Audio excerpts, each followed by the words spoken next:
Hello and welcome to the Early Access Streamer event, sponsored by Wizards of the Coast. Thank you so much, Wizards of the Coast, for giving me access to a fully loaded Magic Arena account here so that I can try out the latest and the greatest set of Magic, Kaldheim. There's no subtitle on this set, is there? I kind of like them when there's subtitles. Ikoria, Lair of Behemoths. Theros, Beyond Death. What else? Help me out. Fallen Empire is the worst set ever. You know, that sort of thing. I love how they have a subtitle, and they don't have a subtitle for Kaldheim. Kaldheim, Death in the Snow. That'd be a cool subtitle right there, right? Help me out in the chat. What would be like a cool subtitle to give Kaldheim? Because it's all like snowy and all of that. I kind of like Kaldheim, Death in the Snow. I got it. Kaldheim, Blood and Thunder. No, wait, that's the name of the new Thor movie. Actually, that's Love and Thunder. Kaldheim, Love and Thunder. Ripping off the Thor movie. All right, so as we can see here, we've got a cool new chat system. A whole new overlay and everything. And where is the chat? Is the chat appearing properly? Let me test it right here. Test. Where's the chat appearing? There it is. It's appearing right there. But I want it to appear up on the top left corner. There it is appearing there. I guess it'll be fine right there. I guess I want it in that little box, but then it goes away, and we can live with it. Kaldheim, Blizzard, Snow, and Viking Terror. I like that one too. That'd be a good one. Maybe we'll move the chat box for a moment to try to get it over here somewhere, kind of. See what it looks like right here. Well, then if I shrink it, then it gets weird, but it'll be okay. So I gotta tell all of you, it's so cool. Thank you, Wizards of the Coast, to give me access to this because, yeah, I'm gonna leave it at the bottom here. Sorry, Kaya, I'm gonna cover you up just a little bit. Thanks, Wizards of the Coast, for giving me this access. They also give us like this fully loaded account. As we can see here, it's got a couple of gems loaded into the account. If my math is correct, that seems to be 1.3 million gems. If anyone can do the calculation about how much real money that is, that's why I have to do these disclosures, hashtag sponsored, and so forth. Because if we go look at the store, if you want to buy gems, okay, if you want to buy 20,000 gems, that's $99. So I guess that's how you can do the math, right? Let me just, I'm so curious. Let me take out the calculator for a moment. 1,307,800 divided by 20,000, that equals 65.39. Did I do the math right? $65? What am I doing there?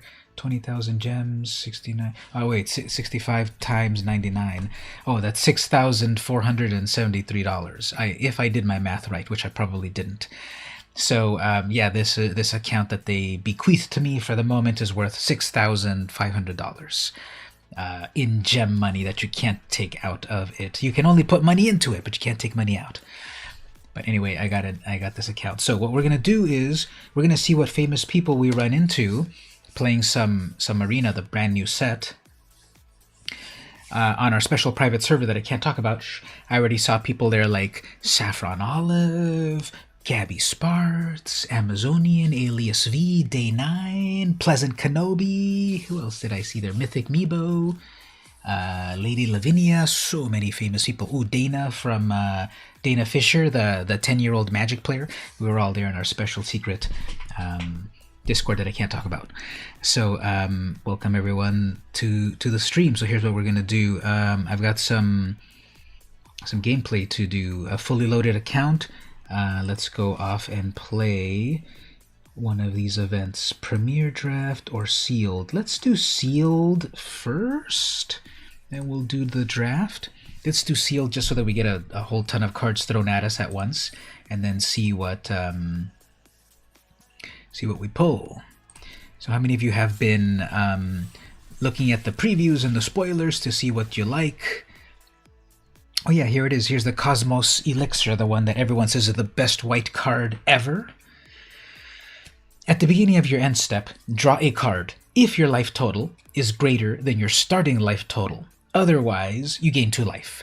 Oh, wait a minute, it's an artifact, so it goes in any deck, but people are complaining that, or pointing out, that this should have been a white card. This should have been a white card to give white draw ability, especially in Commander, because white is often the color where you're going to gain life. So you're going to gain more life than your starting total, draw a card automatically at the end of each turn, or you gain 2 life. But no, it's an artifact. You can put it in any of your decks. Even your mono-red goblin deck would love this card.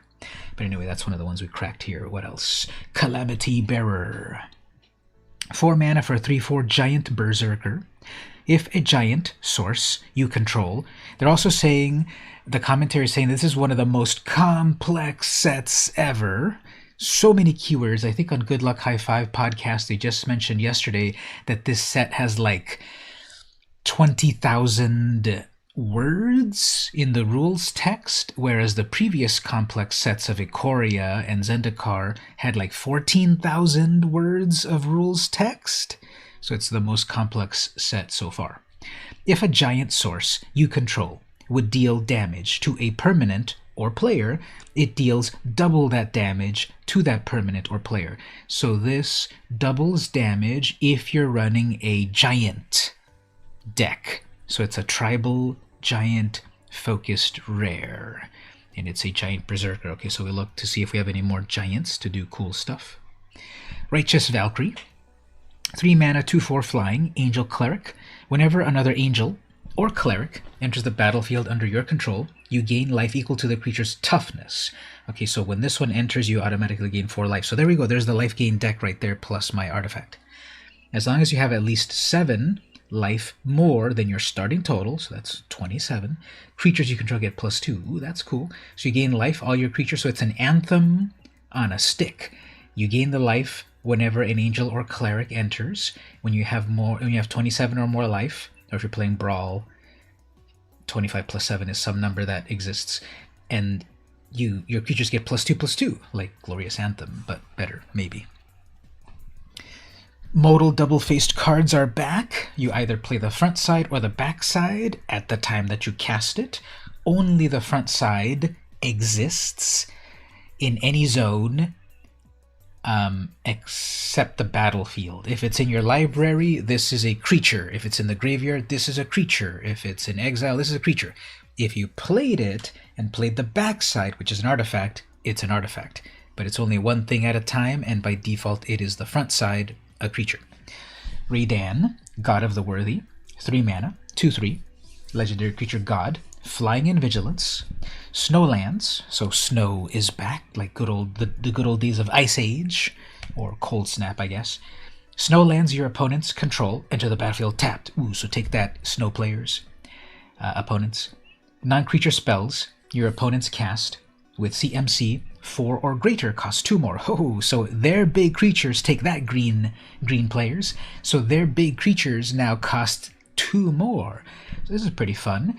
It taps their snow lands, like Authority of the Console, but for lands, and then it makes their big creatures cost more, so they have to ramp even more, maybe slowing them down. You can instead cast the legendary artifact Valkmira, Protector's Shield, 4 mana artifact. If a source an opponent controls would deal damage to you or a permanent you control, and they word it that way, sort of like planeswalkers and stuff. Any big non-creatures? Oh yeah, never mind. Yeah, non-creature spells your opponents cast with converted cost of 4. Okay, well, never mind then. I read it as creatures. That would be way better, right? Because take that, Questing Beast. Take that, Feasting Troll King. Take that, Kolga the Great Ape. But no, okay, it's non-creature spells your opponents cast. This is going to be insane against Snowco, Snow Collected Company in Legacy. Wow, that also stops Force of Will. Also stops Force of Will, yeah, because the Force of Will cost is still technically the 4 mana, even though you're paying the alternate exile cost. That's cool in Legacy. But let me pause here. What is Legacy? Because I only play Arena. Legendary artifact. If a source an opponent controls would deal damage to you or a permanent you control whenever, prevent 1 of that damage. So it nullifies 1 damage to permanents against yourself, your planeswalker, blah blah blah. Whenever you or another permanent you control becomes the target of a spell or ability an opponent controls, counter that unless they pay an extra 1. So they're throwing in a Mana Tithe counter ability. It's a spell or ability. Okay, so it also targets activated abilities and triggered abilities that would target you. You pay an extra 1. So it's a flying hate bear. It's a god hate bear, although it's not a 2/2 for 2 or anything like that. But it's all about hating on the opponent's stuff. It's the classic white taxing effect that Wizards likes to do. So okay, seems cool. Hey there, Gabe. Welcome. You're just on time. I just opened up my packs, and we are seeing. Why is seeing those gems motivational? I know. Looking at so many gems here that Wizards of the Coast let me borrow for the event. So I'm going to feel really sad tomorrow when I have to give them all back with interest. Cosima, God of the Voyage. 3 mana, 2/4, another god. At the beginning of your upkeep, you may exile Cosima. If you do, it gains whenever a land enters the battlefield under your control. If Cosima is exiled, you may put a voyage counter on it. If you don't, return Cosima to the battlefield with X number of +1s on it, and draw X cards, where X is the number of voyage counters on it. Did I not tell you that this is one of the most complicated sets ever? That is a whole novel on a Magic card. This is like becoming Yu-Gi-Oh!, where they're like paragraphs of rules text on a Magic card. If you cut through all of that verbiage, however, basically it's saying at your upkeep you can exile Cosima, and as you keep track of how many lands enter, you keep pumping her up. Eventually, when you don't want her in exile anymore from a land drop, you can bring her back with the +1 counters. Let's say you let 5 lands get played. +5/+5 on her. She's a 7/9. Plus, you draw those 5 cards. So it's kind of complicated. You're doing shenanigans in the exile zone, and she's a god voyaging, and she's finding lands, and all of that. That's why it's hard to play against me. Yeah, right now I'm only in the special VIP server that only me and the other content creators can access. I was just saying earlier that I was in the special server with Saffron Olive and Gabby Sparts and Lady Lavinia and Pleasant Kenobi and Day 9 and so many famous people. The other side is a vehicle. Vehicles are back. So 2 mana, 3/3, legendary artifact vehicle. Whenever a vehicle you control deals combat damage to a player, that player exiles that many cards from the top of the library. So let's say the Omen Keel deals damage to the opponent, they exile 3. You may play lands from among those cards as long as they remain exiled. So you exile their stuff. If they're lands, you may play their land. Obviously, if you have a valid land play. And it accrues for only 1. So that's cool. And lastly, we have the Skemfar Avenger and Elf Berserker. Whenever another non-token elf or berserker you control dies, you draw a card and you lose 1 life. So this is for an Aristocrats style deck. Your stuff is dying, or maybe Rakdos Sacrifice. Your stuff is dying. They have to be elves or berserkers and non-tokens, and then you draw cards off of it. So 2 mana for a 3/1 that does that. On its own, it dies itself. It draws a card. You lose a life, but you want to do this in a Rakdos Sacrifice or Aristocrat-style deck, and it pops off. Yeah, Lady Lavinia, she's a pro player. All of those big names there. Is the set worth getting to build off of? It is a very complex set, so if you enjoy a lot of complexity, equating it with fun, then yes, it's a buy.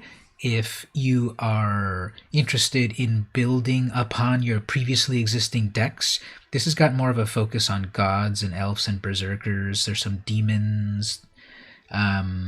So depending on what your previous decks are, they may synergize or not.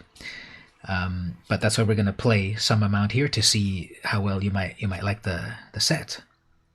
You know, you're open and trying new themes. Yeah, and there's a lot of new things that you can work with. Okay, so maybe like giants. Maybe you want to get into giants. So far in my pulls right here, I see two.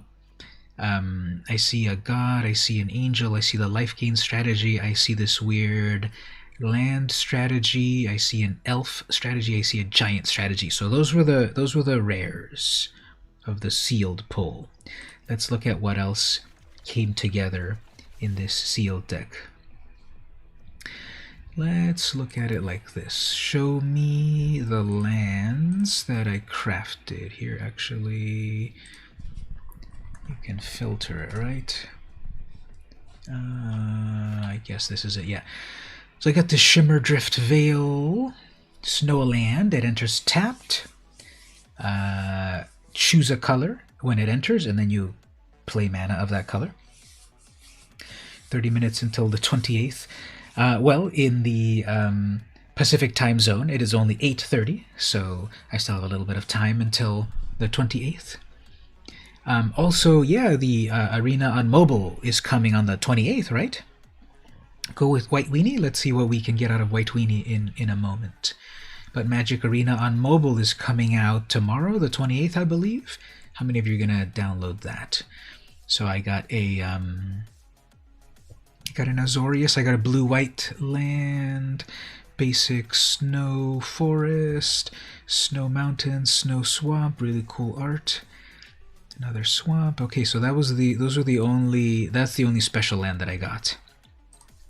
Let's see what other artifacts I cracked here. Tomorrow's the launch of that on mobile. Yep. You're gonna try to download it on your tablet. That should be pretty cool to be able to play it on mobile on the go. Okay, Valkyrie Sword, 2 mana. When this enters, you may pay. This sort of is like going back to, what was it called? Modular? Not modular. What was that one mechanic that made a germ?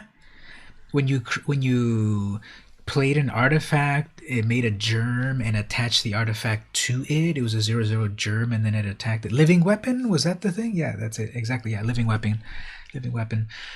So this is vaguely like that, but with a casting cost.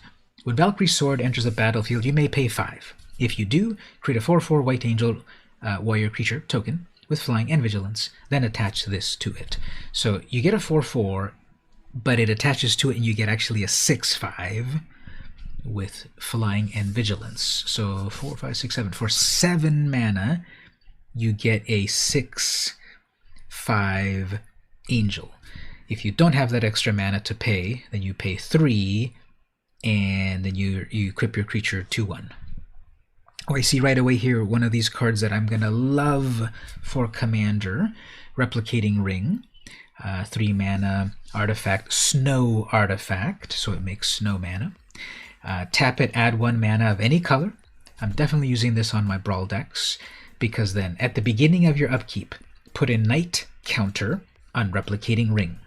Then, if it has 8 or more night counters on it, remove all of them and create 8 colorless snow artifact tokens named Replicating Ring with tap to add 1 mana of any color. So after 8 turns, or if you proliferate, this one artifact becomes 9 artifacts for mana production or other shenanigans where you need a lot of artifacts. So that's really fun. You know, it's the standard 3 mana rock, obviously, compared to Soul Ring and Mana Crypt and all of that. Okay, those are of course classic, but here for Brawl or Historic Brawl and that sort of thing, this is kind of cool. As the game goes on, eventually this mana rock becomes 9 mana rocks. Kind of love that.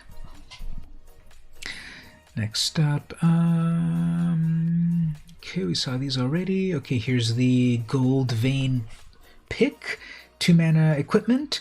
Equipped creature gets +1/+1. Whenever equipped creature deals combat damage to a player, create a treasure token. So it's vaguely like that one Ixalan Prying Blade. What was it called on Ixalan? That one artifact that you could attach, and when it deals damage, it made a treasure. And I love that art on that treasure, like an overflowing goblet with rubies and gems and all that good stuff. Raven Wings, 2 mana equipment. Creature gets +1 and has flying, and it's a bird for equip for 2. So some little bit of evasion there. Farming gold from your opponent's veins, exactly. Sneak in there with some sort of evasion. Here's the trick. Give it wings, give it the pick, and then you're going to be mining that gold out of your opponent. What else? Runed Crown, 3 mana, equipment. When this enters, you may search your library, hand, and or graveyard for a rune card. Put it into the battlefield attached to this, to the Runed Crown. If you search your library this way, shuffle. Equipped creature gets +1. So there's a cycle of runes, these enchantments, one for every color, that bestow onto a creature or artifact something to it in each of the colors, either like haste or flying, etc. And this one is a tutor for a rune, and then attach itself to the crown, and then okay, so you have that rune attached to this crown, and then this crown can be equipped onto a creature. So that kind of is a fun Voltron strategy with that. Scorn Effigy, this is a 2/3 with Foretell. Foretell is the new mechanic. During your turn, you may pay 2. Foretell is always for 2. You always pay 2. And exile this card from your hand face down. So you know what it is, but you put it face down, your opponent doesn't know what it is. Cast it on a later turn for its Foretell cost. So this costs 3. You can Foretell it on turn 2. Put it away, exiled somewhere. It's like you're putting like an extra thing. You've got your hand of 7 cards, but then you also have the Foretell zone, the exile zone, where you can put away some cards over there. Kind of like Morph, but a Morph is on the field and can be, Doombladed, terrored. So the Foretell zone is outside of the range of interaction. During your turn, it's exiled, so it's face down, exiled, out of the way. And then eventually you can pay it for the alternative cost, which is here 0. So you could pay 0 for this instead of 3, but you have to do it on a future turn. That's part of what Foretell is about. So we got some things there. Let's look at any enchantments. If we get any runes and stuff, it reminds you of the Yu-Gi-Oh! Trap cards, almost, since they have to stay in exile for a turn. I'm going to be able to say, you activated my trap card. No, I'm going to say, you activated my Foretell card when I play with these. Valor of the Worthy, it's an aura. It's exile like Suspend. Yeah, people are saying it's sort of like Morph / Suspend, sort of. You're wondering, has Magic have put Arena on mobile yet? For some games ahead of time. I don't think so. I think they are following their plan of releasing it tomorrow. Is it today or tomorrow? I think it's tomorrow. Probably midnight tomorrow and on the App Store. Valor of the Worthy, it's an aura. Enchant a creature, gets +1. When enchanted creature leaves the battlefield, create a 1/1 white spirit with flying. Alright, so it's an aura, not an equipment. It gets put on a creature. If the creature leaves somehow, like dies, exiles, blinked, it makes a spirit. Cool art on that. Flavor text. If I am to die, let it be a hero's death. A word. Bound in Gold. 3 mana enchantment, enchant a permanent. Enchanted permanent cannot attack, block, or crew vehicles. And its activated abilities cannot be activated unless they're mana abilities. Alright, so that's removal for Planeswalkers. You can enchant a Planeswalker and stop their activated ability. It's pacifism, Nahiri's Binding, etc. You can technically enchant a troublesome land, and if it has other abilities besides mana abilities, you'll shut them off. Like the Living Lands. Some of those lands that come to life, that's not a mana ability, so you would be able to shut down that land. So there's some removal there. Bind the monster, 1 blue, enchant a creature. When this enters, tap the creature. It deals damage to you equal to its power. Alright, so if I'm locking down a Carnage Tyrant, which you cannot actually target. It's got hexproof, but imagine you could put this on the Carnage Tyrant. Then you lose that 6 life or 7 life or whatever. It deals damage. Enchanted creature doesn't untap. So it's one of those frost spells for 1, but then it damages you. You're gonna lurk for a while. Yeah, we'll be here for a while. I don't have an ending time. It's 8 p.m. to question mark. Doggy Pursuit, 4 mana enchantment. At the beginning of your end step, each opponent loses 1 life and you gain 1 life. Alright, perfect for my veto deck, where they're going to lose life every turn. Cool art on that. Flavor text. Kaya had stalked countless horrific foes, but never one that killed with such callous precision and twisted creativity. So if you know a little bit about the story, this is actually one of the story cards. Kaya is on Kaldheim because she's hunting Vorinclex. And the outcome of that is in the set somewhere there. Hey, Toxic, how are you doing? You're just in time.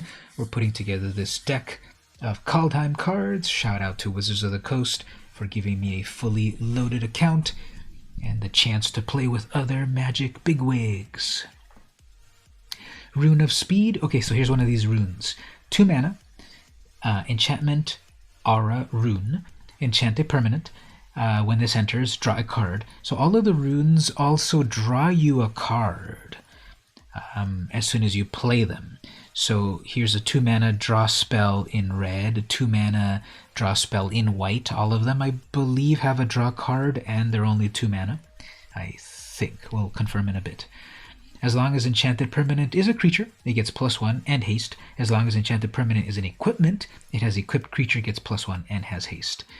As long as Enchanted Permanent. Okay, so if you put it on an equipment that was giving a creature hexproof, this rune would give that equipment also +1 and haste. Or if you put it directly onto the creature, it gives a +1 in haste. Although obviously if the creature's removed, the rune is moved to the graveyard. But if you put the rune on an equipment, then the creature dies, you keep the equipment. Did Tybalt let the Phyrexians come over? Do we know who did it yet? I'm not sure. I don't know if we know that just yet about how the Phyrexians, at least one Phyrexian, got to Kaldheim at the moment. Maybe Tybalt did it because he's trying to do tricks and schemes and stuff, and maybe bringing a little old Phyrexian over to this place would help him complete his goals. We'll see how the story shakes out. You're talking in Arwen trying to talk back at you. And Wen's trying to talk back to me. Like I said previously, be careful. She's gonna grow up with a Southern California accent if she keeps listening to me on my streams. And then everyone else in New Zealand is gonna say, oh, where was your daughter born? Arachnoform, 2 mana, enchantment, aura, enchant a creature. Creature gets +2/+2 and has reach, and is every creature type. So it becomes a changeling or a shapeshifter or whatever the two. I always get them confused. And it gets a reach, and it becomes a spider, and so forth. So now that we've got changeling, you can build a deck of mutant Ninja Turtles. All we need is for them to finally put the creature type teenage in Magic, and we will be able to have Teenage Mutant Ninja Turtles in Magic. At the moment, we only have Mutant Ninja Turtles. Fun fact. Here's another Rune of Might, 2 mana. It draws you the card. If it's on a creature directly, it gets +1 and trample. If it's on equipment, it gives the equipment +1 and trample. Kaldur's Vicious Return, 5 mana. Chapter 1. You may sacrifice a creature. When you do, shouldn't say if you do, Kaldur's Vicious Return deals 3 damage to any target. So if you got one of these like little, these are the new cards from the new set Kaldheim. They're saying that this is one of the most complicated sets in a long time or ever, and I am seeing a lot of complicated cards. But Arena will help us out. It'll guide us through the gameplay. So sacrifice a creature, deal 3 damage to any target. 2. Each player discards a card, and Chapter 3. Return target creature card from your graveyard to the battlefield. Put a +1 on it, and it gains haste. I would love this way more if it was return target creature card from any graveyard, put it onto the battlefield with haste. But I guess nowadays they don't give very, very cheap. Why do I have 1 million gems? That's because I'm playing with a sponsored account from Wizards of the Coast. I'm part of the early access streamer event. That's why I've got all of this, the cool design on my stream at the moment with #sponsored at the top. I'm part of the early access streamer event. Wizards of the Coast gave me a fully loaded account for me and a bunch of other content creators to play with the new cards and show you all the new cards before the set comes out. So they gave me a couple of gems to be able to do whatever I want. Thanks, Wizards of the Coast. All right, next up, Arnie slays the troll. Arnie. I'm going to say Arnie. Arnie sounds too much like a nickname of, Arnold Schwarzenegger. Arnie. I'm going to say Arnie. Arnie slays the trolls. 2 mana. Is this the cheapest saga ever? Because it's only 2. Do you keep the account? No. After the event ends, which is 24 hours, today and tomorrow, then I lose it. But if they bring me back for the next set, they give me the account again, and then I get to play with all of those gems and cards and everything. Target creature you control fights up to 1 target creature you don't control. Chapter 2, add red. Put 2 +1 counters on up to 1 target creature you control. And Chapter 3, you gain life equal to the greatest power among creatures you control. So it's got a little bit of fight. I think I would like this a little bit better if Chapter 2 was Chapter 1, that first you make your creature stronger, and then Chapter 2 you make it fight, and then Chapter 3, because you had a fighting creature, you gain life off of that. Are there any good new green cards? I'm still browsing through things. Short answer, yes. Long answer, yes. We just have to kind of like, what are you looking for? Big creatures, cool enchantments, etc. We'll see what we get as we go through the set. I'm trying to craft I'm playing a sealed game here. They gave me 6 boosters and then I make a deck out of it and battle other people. Forging the Tyrite Sword. This is the sword that if you watched the trailer. How many of you watched the trailer, the Kaldheim trailer? There was 2 of them that came out. One like a month ago, and one today, I think. I missed the one of today, but they released a CGI trailer about a month ago. And on that one, it had some cool imagery, and it had this cool sword being forged. So this is the saga of that. Chapters 1 and 2, create a treasure. Chapter 3, search your library for a card named Halvar, God of Battle, or an equipment card, reveal it. Put it into your hand, then shuffle. So it's a tutor for Halvar or an equipment, and it makes you 2 treasures in the meantime. Another one here. I think this is an example of one of these that the art is like a real thing. I think this is not painted. I think this is actually a woodcut, because I know they did that for at least 1 card, maybe more. I might be wrong. But I know that there's some art here for some of these sagas that is like a real thing, not just a painting. Okay, 2 mana. Chapter 1, you mill 3 cards. Chapter 2, return up to 2 target snow permanents from your graveyard. So if you milled some snow permanents away, you can get them back. And Chapter 3, choose 3 cards in each graveyard. Their owners shuffle those cards into their libraries. Choose 3 cards. So it's a regrowth for 3, but for both of you, symmetrical. I don't know if I love that. So you mill yourself, you can return a snow thing to work with, but then you both get to return something back out of the graveyard. I don't like the symmetricality of that. The symmetry of that. That's the real word. All right, those are the enchantments. What sorceries did we get in this? Divine Gambit, 2 mana, sorcery, exile, target artifact, creature, or enchantment an opponent controls. That player may put a permanent card from their hand onto the battlefield. Okay, so I'm going to exile their 1/1 creature, and then in response they're going to put a Vorinclex directly onto the battlefield. Well, it is a Divine Gambit. Now, you probably would do this later in the game when their hand is empty, but this is some pretty bad removal, I would say. Any thoughts on this? What do you all think in the chat? It's a sorcery, so I can't even deal with the thing that they just summoned. I have to do it on my turn. And yeah, it hits a creature or an artifact or an enchantment, but then they get to put a permanent. Okay, it could be a land, but it's going to be their 10/10 creature, so I don't know how good this is. I was reading commentary that yes, white does seem to be the strongest in this set. So we'll be on the lookout for working with those cards in this deck. Raven form, 3 mana, sorcery, exile target artifact or creature. Its controller creates a 1/1 bird. Alright, so this is way better removal than Divine Gambit. It 3 mana exile. It's a Pongify, but Pongify is only 1 blue? How much is Pongify?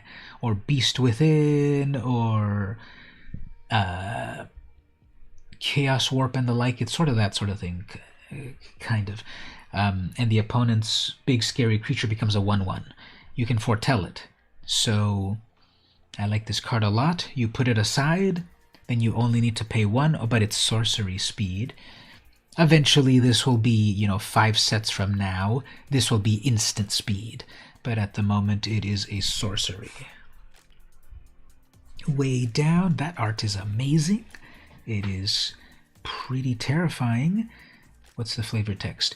The Draugr often drown intruders. Years later, their corpses rise from the depths to join the ranks of the Dreadmarn. Epic art, epic flavor text.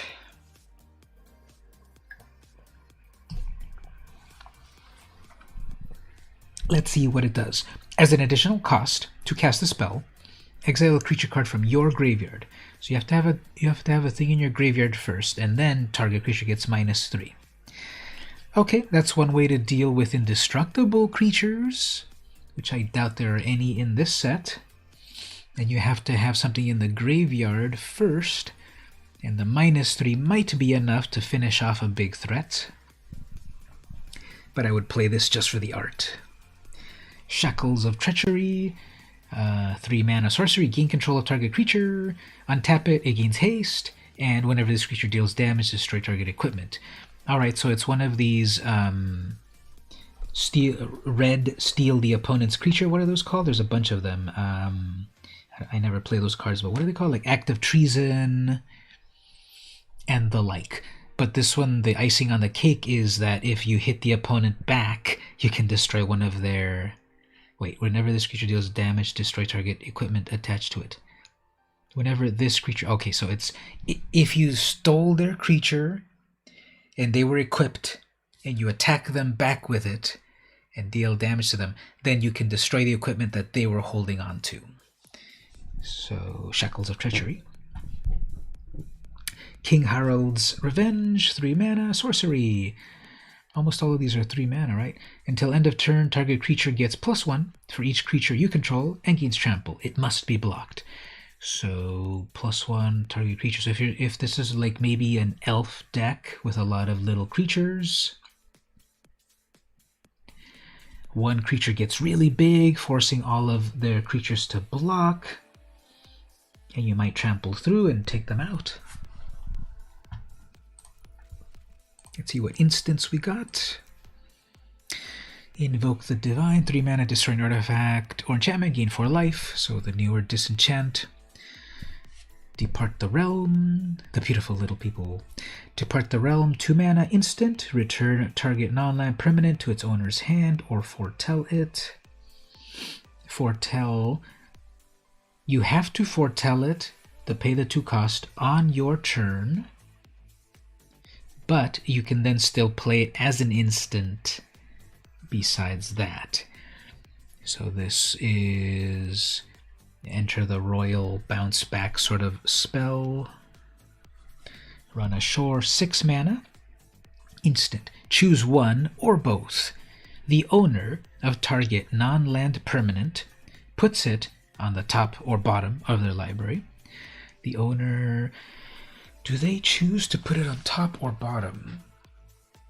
The owner of target non-land permanent puts it on the top or bottom.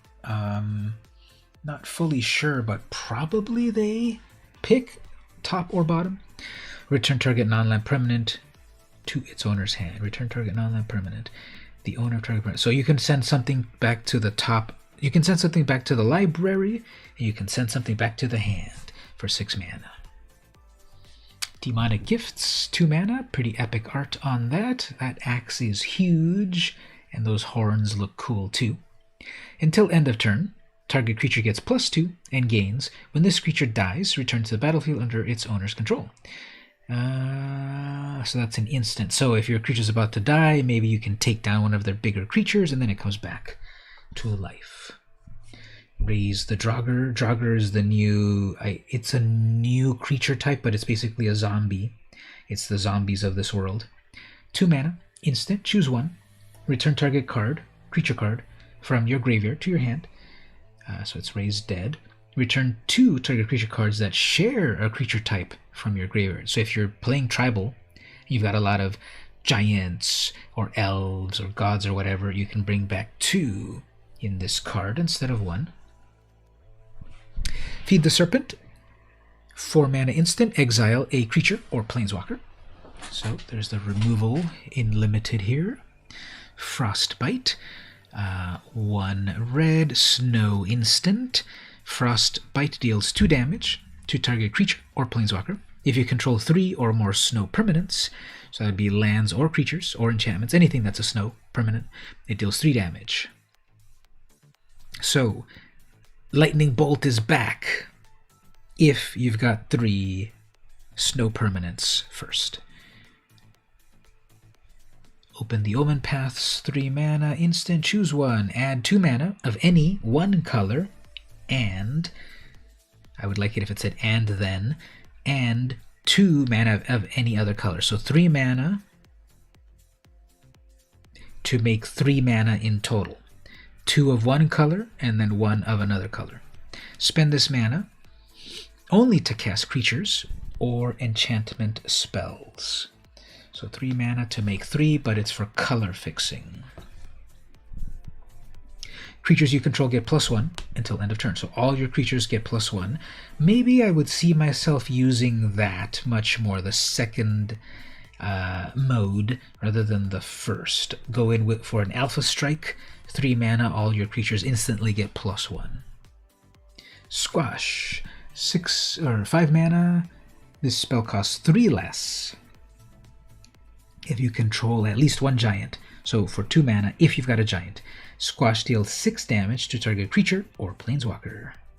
Hilarious, but actually very violent art.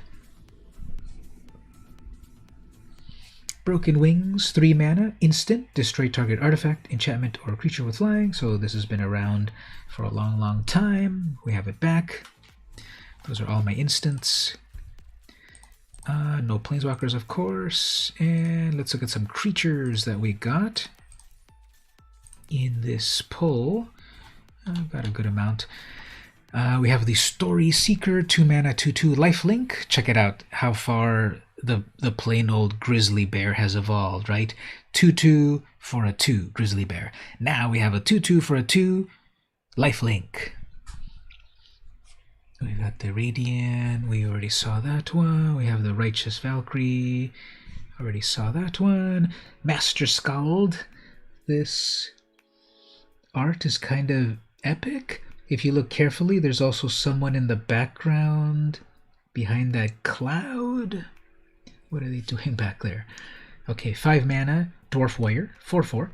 When Master Skald enters the battlefield, you may exile a creature card from your graveyard. If you do, return target artifact or enchantment card from your graveyard to your hand. So you have a dead creature, exile it to animate dead back an enchantment or artifact to your hand. What kind of colors do I usually play? I like to play anything black tinged, either black blue, black white, mono black, a little bit of black red, black green. Those are my favorite. I like to put black in most of my decks. But here, because it's a sealed game, I'm gonna try to find the cards that are quote good or synergize or whatever, so I can beat my opponents when I join the game. Draugr Thought Thief. I also like Selesnya. I also like green white when I'm dealing with my cat decks. So those are kind of my colors that I like. What about all of you there? Sound off in the chat. What are your top 3 colors to play, or tell me in order. What is the? That's a better question. Tell me the order and how you like the colors, all of the 5 colors. And I've asked this question on my other stream, but for the new people, tell me in order. What's the order that you like the colors of Magic? Draugr Thought Thief, 3 mana. When Draugr Thought Thief enters the battlefield, look at the top card of target player's library. You may put that card into their graveyard. That is that old ability Fate Seal. That one that was invented in Future Sight, right? They never really used it in real life. Let me just answer a quick text message right here.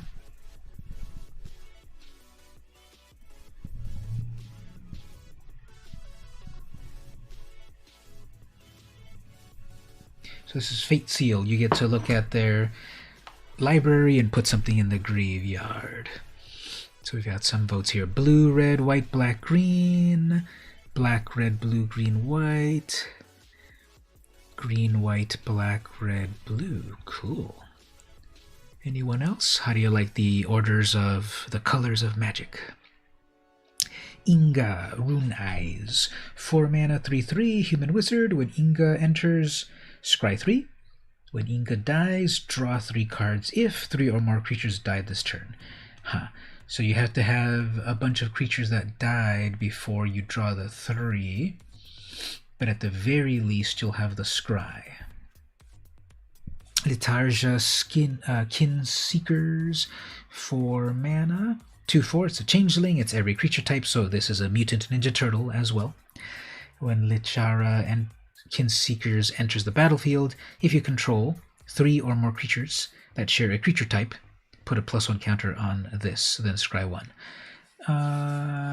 So it's perfect for your tribal decks, changeling decks, when this enters if you control 3. Okay, so it could come in as a 3/5. At the very least, it'll be a 2/4. Berg Strider, 5 mana, 4/4, giant wizard. We are seeing in this set, sort of stylistically, giant wizards. I read something or watched a video or something. Wizards was saying that giants was not well supported enough in the set, so they also paired them with wizards. So wizards or giants would make a viable deck, and here we have a giant wizard. Yeah, redeem still works. You have to, so it says there redeem and then item. The item is MTGA code. So do redeem, but then also do MTGA code to do the redemption. Okay, Bergstrider. When Bergstrider enters the battlefield, tap target artifact or creature an opponent controls. If Snow was spent to cast the spell, that permanent doesn't untap during its controller's upkeep. Tap target or... there you go, you got your redemption right there. Enjoy that wild card. When Bergstrider enters, courtesy of Wizards of the Coast. When Bergstrider enters the battlefield, tap target artifact or creature an opponent controls. If Snow was spent to cast the spell, that permanent... Okay, so it locks them down for another turn. And then we've got Undersea Invader. Ooh, there you go, Dark Lord. You also got a redemption. Follow the link there to claim it. Undersea Invader, 6 mana, flash. Undersea Invader enters the battlefield tapped. Okay, so flash it in at the end of the opponent's turn, and then on your turn you've got a 5/6 Giant Rouge. Next up, you are welcome. Duskwielder, 1 black for a 1/2. Here's the new ability, Boast. This is the first one we've seen so far, Boast. Activate this ability only if this creature attacked this turn and only once each turn. Boast for 1. Target opponent loses 1 life and you gain 1 life. It's vaguely like Raid in that if you attacked, you get a bonus. But it is an activated ability because you see there's a cost and a colon, which means you can play it at instant speed. There had to have been an attack, so it was not going to work on the opponent's turn. You don't attack on the opponent's turn. So you attack, and because it attacked, you are able to boast, and here they lose a life, you gain a life. And then there's other, that's points with a plural, I believe, Points. But there's other boasts that do other crazy things, like Demonic Tutor, go get a card, and it's on a Death Touch creature, I believe, or First Strike creature. So Boast is the new ability. The creature had to have attacked, and you can boast only on your turn and at instant speed. Death Knell Berserker. Creature Elf Berserker 2/2. When this dies, if its power was 3 or greater, create a 2/2. So if somehow this got bigger, like holding a weapon, I guess, then you can make a Berserker. You don't think there are many green added this time? I haven't gotten to the green colors yet, but what did stand out to me in the various articles or whatever that I read, they did say that white seemed to be the strongest. I remember they were mentioning it on the Goldfish podcast, MTG Goldfish. The whole crew there was talking about how it felt like white was the strongest. Was the strongest color. Not fully sure how green stacks up to it just yet, but we'll see what we got here. You finally tried a strategy game. You've been putting back today. Did the full 1 hour tutorial. Actually had fun. What was that? What was that strategy game you checked out? Maybe we'll want to get more people into it. That was a cool stream. Played a war game, Commander 3, from what you remember. Oh, Command and Conquer, or what game was it?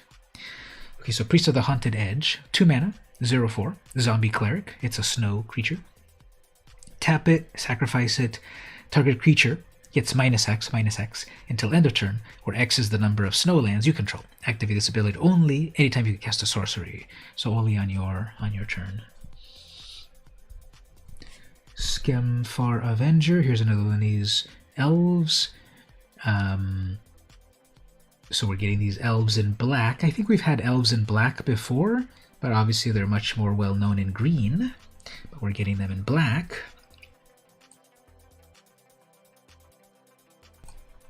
And this one, whenever another non-token elf or berserker you control dies, you draw a card. Oh yeah, I already read this one. It was the Aristocrat's elf. Koma's Faithful, 3 mana, elf cleric, lifelink. When this dies, each player mills 3. So if you go with a mill strategy, Draugr Recruiter, Boast for 4. Made by Paradox Games, Crusader Kings 3. I don't play many other games besides Arena, but sounds pretty fun. I have like strategy games, like I played SimCity back in the day, a little bit of StarCraft back in the day. But now it's all Arena all the way down. 4 mana, return target creature card from your graveyard to your hand. So when this attacks, you can play the Boast cost and then return a dead thing from the graveyard. Dread Rider with some amazing art. I want like a full print of this. This looks amazing. Look at that horse with the purple, like a demonic horse with the wispy hair, and then this spirit riding atop it with the cool spear. This is like amazing art.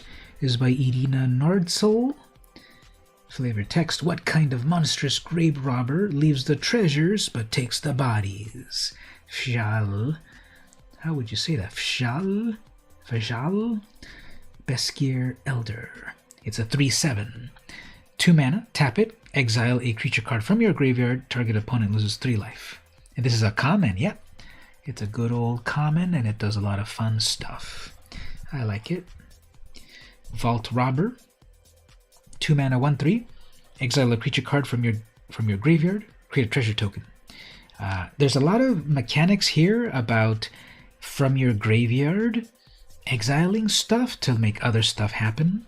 But definitely this Headless Horseman with a head would be really cool. Yeah, cards get nicknames all the time. Dark Confidant is nicknamed Bob.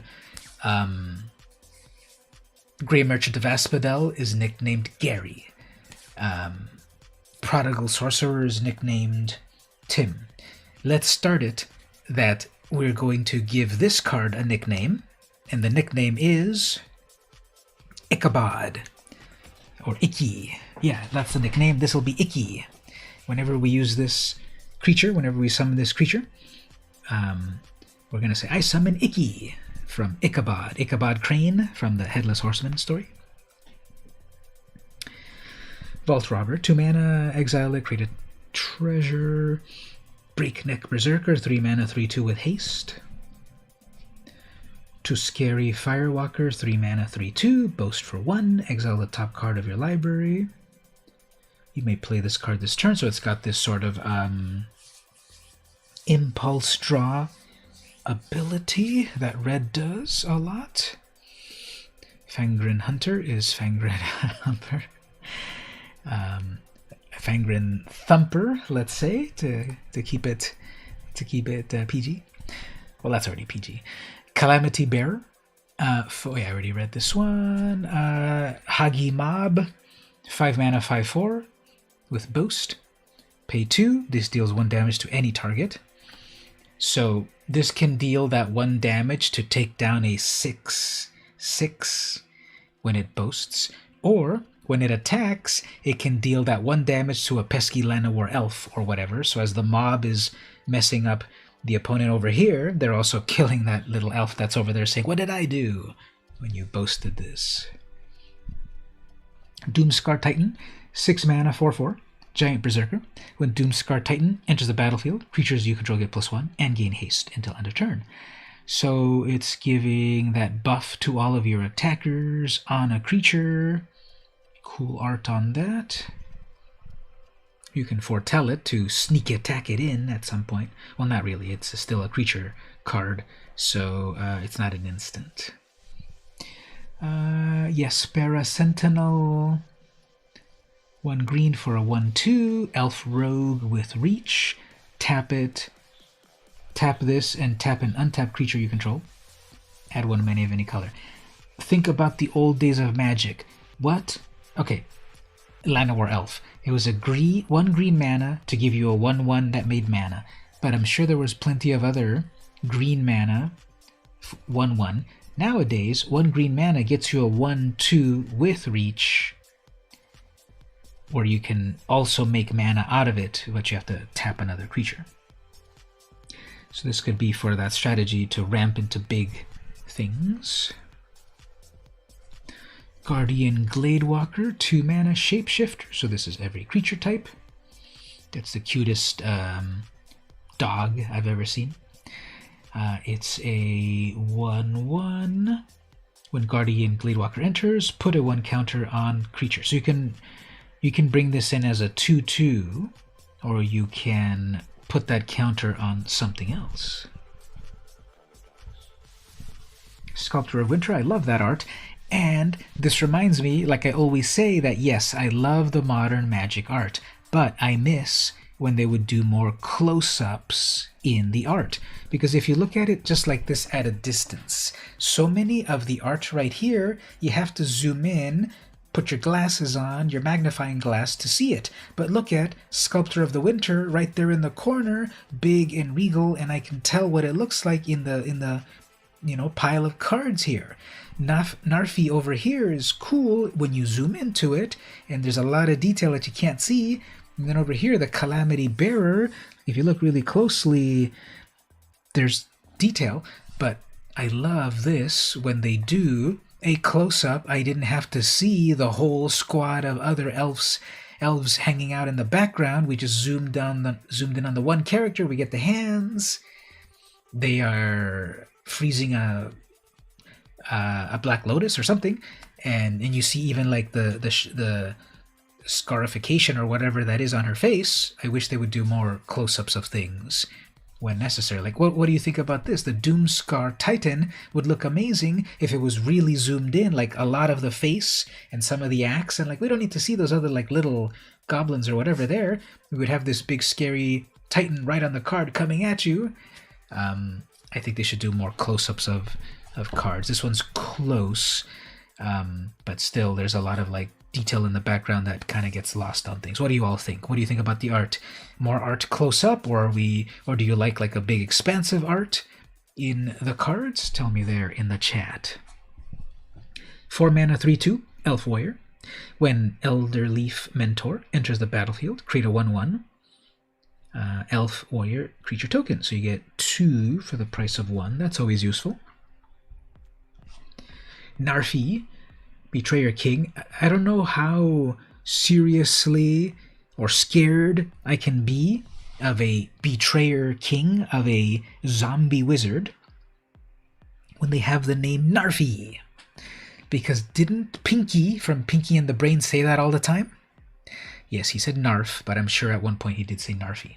And it reminds me also of, what was that one creature on Thundercats? The one red and beige quadruped guy, right? Because there was Lion-O, Chitara, Panthro, etc., etc. But what was the name of that little pet guy that they had? Snarf. That's it right there, Snarf. So I can't take Narfi, Betrayer, King of Zombie Wizards, quite seriously with that name. But let's check out what he does. 5 mana in Dimir colors, blue and black. Legendary snow creature. Other snow and zombie creatures you control get +1.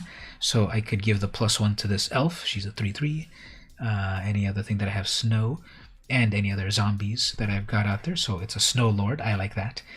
Pay 3 snow. So you have to pay out of your snow lands this activated ability. Return Narfi from your graveyard to the battlefield tapped. Return Narfi from your graveyard to the battlefield tapped. Okay, so it knows that's in the graveyard. As long as you remember that it's in the graveyard, you can recast it.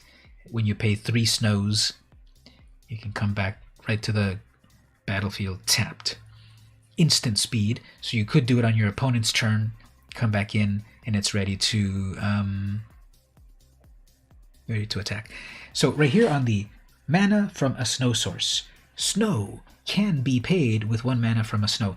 I kind of think that should be worded as snow must be paid with 1 mana from a snow source. Sometimes the wording of things, I'm not saying I'm smarter than Wizards of the Coast, but sometimes they have terminology that I would wish that they would slightly change.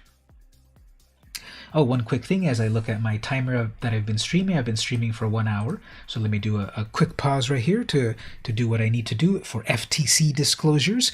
Thank you, Wizards of the Coast, for giving me access to the Early Access Streamer event and giving me a fully loaded account for free to be able to play Kaldheim during this Early Access Streamer event. Very much appreciated. Hashtag sponsored. Thank you for all of that. Disclosures have been disclosed. Cole, the Forge Master, 2 mana, legendary creature, Dwarf Warrior, 2/2. Whenever another non-token creature you control dies, if it was enchanted or equipped, return it to its owner's hand. Creature tokens you control get a +1. Okay, so this likes to work with equipment. Equipment-focused decks in white and red. Epic art on this. Morite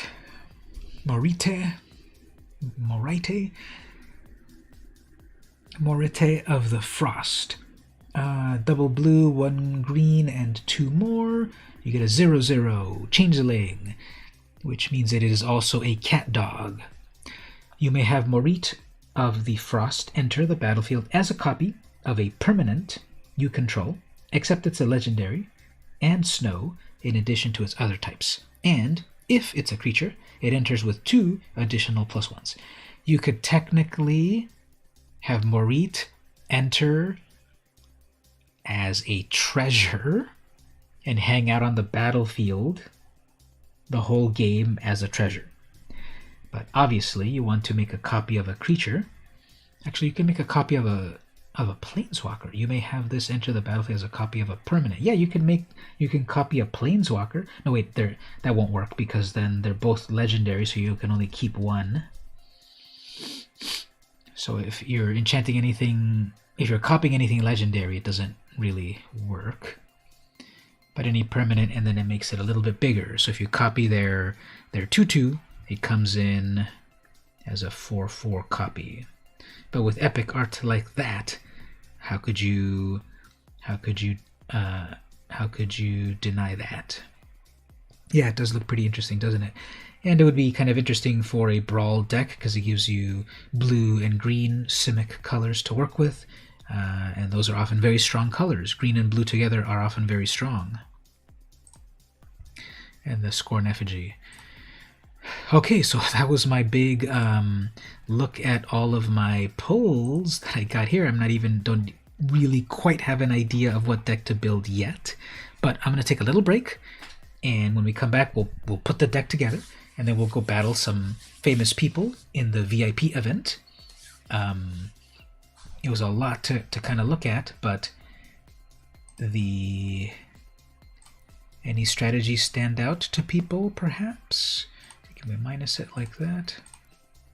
I can't really show everything at once, but let me do it like this. Let me show my rares and mythics and uncommons like that. They're not going to all fit, but okay, I'll leave up my rares and mythics for a moment. I'm going to take a quick break, and then maybe out of these that are visible right here, we can put together a very cool strategy, or maybe just a pile of cards as we still further learn them. So I'm not going to change my screen to the BRB, but I'm going to take a quick break so you just kind of look at this. Maybe we'll strategize a little bit, and then we'll make this deck and see what we get.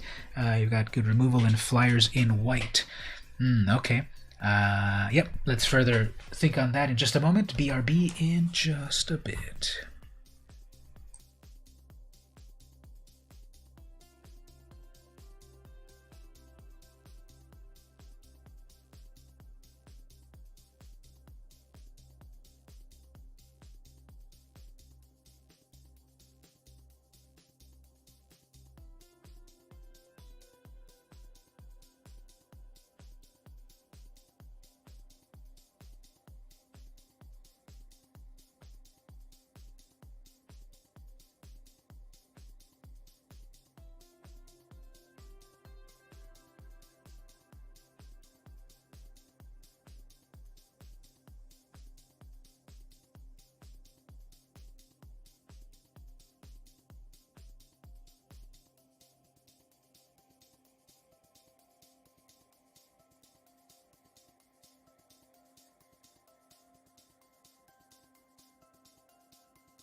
All right, we are back. Can my chair duel? You'll probably beat it pretty easily. It's kind of falling apart. The white and the blue seem good. However, black has some nice cards. Thank you on that. Okay, so let's take a look here on our filters for flying. How many wild cards does this account has? A couple. If we look over here, I have 20,244 common, 20,266 uncommon, 20,262 rare, and only 20,249 mythic rare. So a couple. Thank you, Wizards of the Coast. The funny thing is it's only got 7,000 gold, but it's got all those gems. All right, let's look at flying. Let's see all the flying critters here. So we have the Valkyrie. Well, the only actual flying creatures in total are 2 flying creatures, but we have the Raven Wings that will make anything a flyer. We've got the Broken Wings for removal. The Sword could make a flyer. And then the Worthy, if the thing dies, it makes a flyer. I think the flyers are slightly light, but flyer's always good. So for evasion, so let's definitely put those 2 big flyers in there. And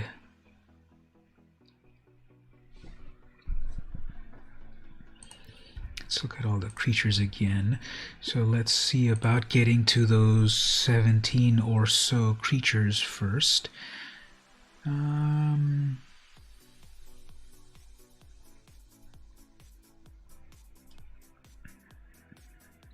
have that scry creature in blue.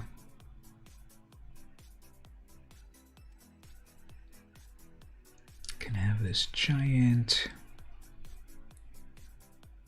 There's that flash 5/6.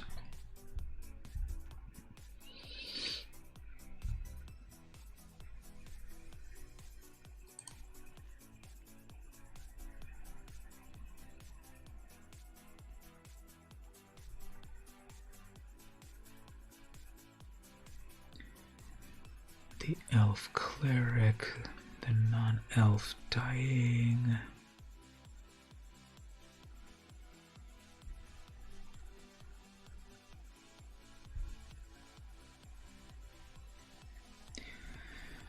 There's almost no wrong answer in terms of I don't feel like there are any gold uncommons to really guide the build, right? They often say look at the gold uncommons to guide. Gotta go with all the snowlands. Just done thing for Ice Age. Yeah, I'm definitely gonna put snowlands in there. Yeah, look at that. Why did you put some rubbish Kaladesh cards in here? Give me the snow ones. Remind me to fix those in a moment. But let's see, if we look at the gold cards, if it's already giving me like a glacial floodplain if I want to go with blue-white. So we got the flyers there. We had a little bit of that removal. We could try to do something in zombies. What about here? Something with zombies. Narfi is all about zombies. I could see how many zombies are in the game, in the deck.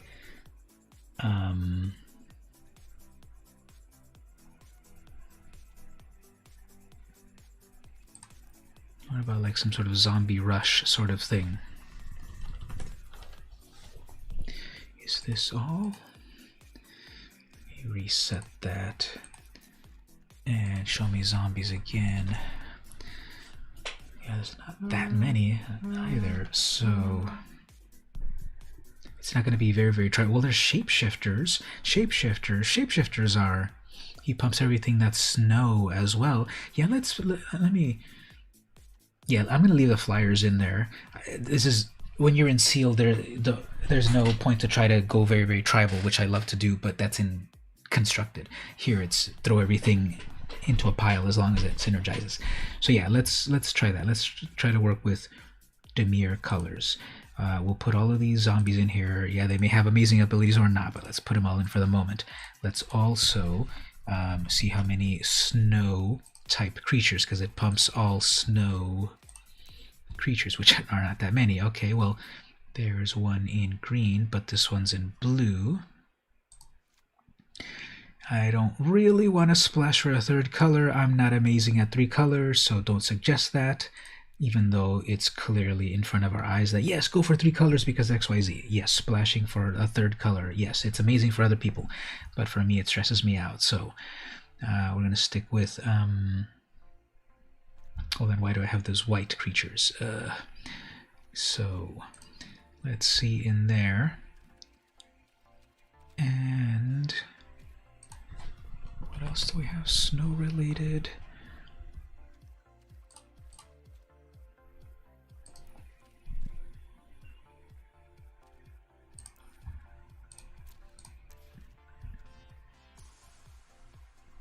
You're working on more than 2 color card deck, as in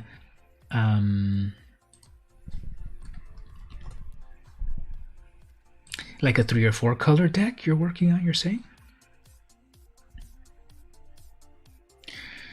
This is actually kind of lighter than I would like, because if it's snow or zombie, I already got all the zombies on the squad.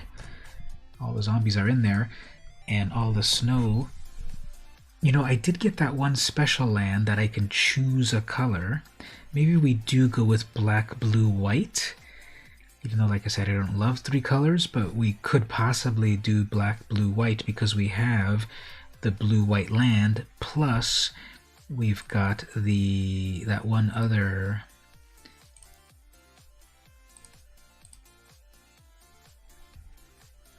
We've got that other. Yes, only show me Kaldheim, because then we've got this other. We've got the Shimmerdrift Veil, which will mana fix. Let's give that a shot. And there's 2 of them. Okay, let's try that. Let's go with blue, black, white, so we have the maximum number of possibilities. Plus, let's put in some good. Okay, there's the basic snow, snow, and snow. Didn't get any snowlands in blue.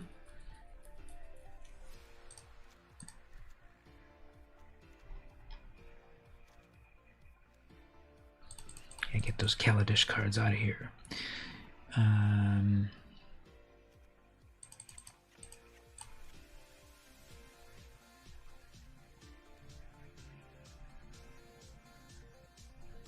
I sort of don't even really need. Everyone's saying that we don't need basics anymore now that we've got snow. So in 3 colors, we'll figure out the color ratio in just a moment, but 17, we need 10. Okay, just for the moment, going to go up to the 17 lands, and then we'll figure out the proper ratio in a moment. Oh, actually, if I didn't get them in the draft, okay, yeah, it's not unlimited. It is that if I got the 1, then I got the 1. So I am going to have to put the regular ones in there too.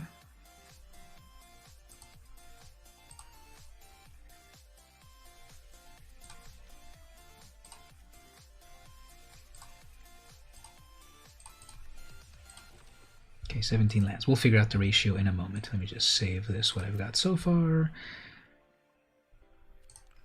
Oh, I have to put in at least 40. Okay. So we will do that. Okay, so I'll put back those Valkyries.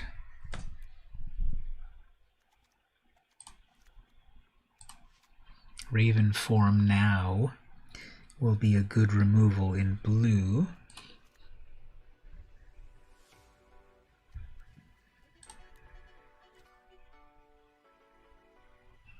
Bound in gold is that white removal.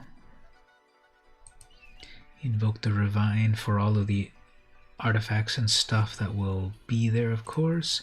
I'll grab both of them, but we'll pare it down. Bind the monster. Lose life when you bind them. Depart, return non-land permanent.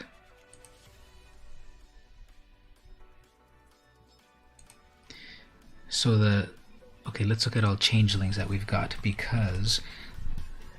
Oh, really? Only those? I thought I had more. But these will also be zombies.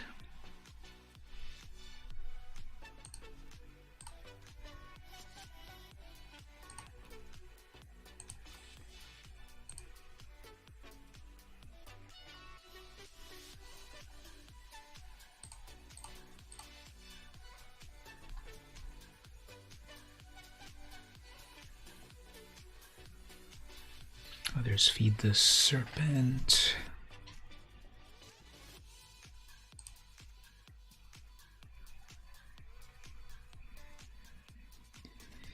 That's a Spirit Knight.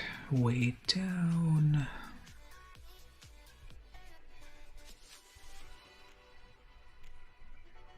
I could return 2 things because they're all going to be zombies.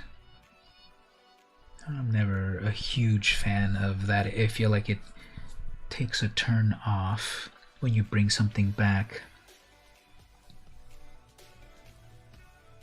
Do we have any other? What's the elf count in here? The Dusk Wielder, the Avenger, and the Faithful. That's got lifelink, 3-1 lifelink. 15 creatures, 8 non-creatures, and we're at 40. I'll just do a quick save on that, and we'll get back to editing. Oops, why is there a green with a Glade Walker? Oh yeah, because it's green.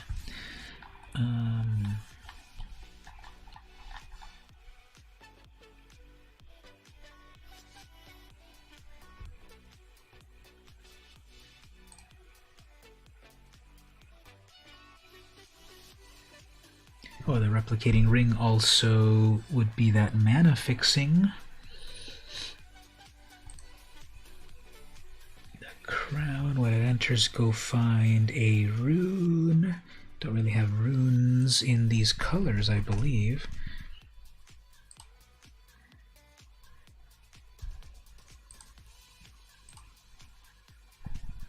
There's that gain life spell. Artifact. Gain life or draw cards. And then there's the equipment that you can use over and over.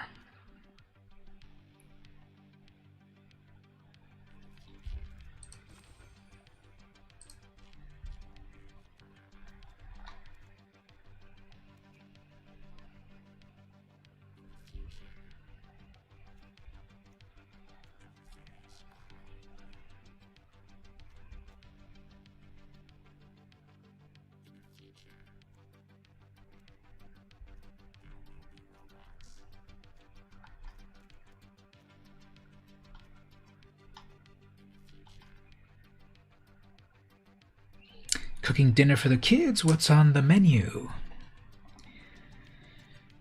I'm a bit hungry at the moment. So tell me what you're cooking and you'll make me even hungrier.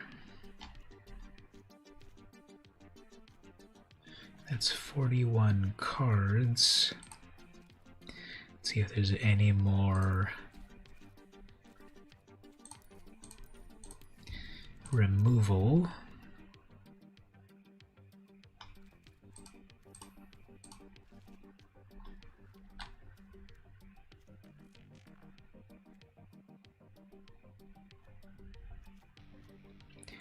There's the way down, but you have to exile your own creature first for the -3. There's the run ashore at 6 mana. There's the bind for 1 blue, but then you lose a life. I really don't think I want to do that Divine Gambit. I am way too pessimistic on the... You're thinking that flying equipment is really good. Evasion always strong in sealed. That one flying equipment, yeah, that makes sense because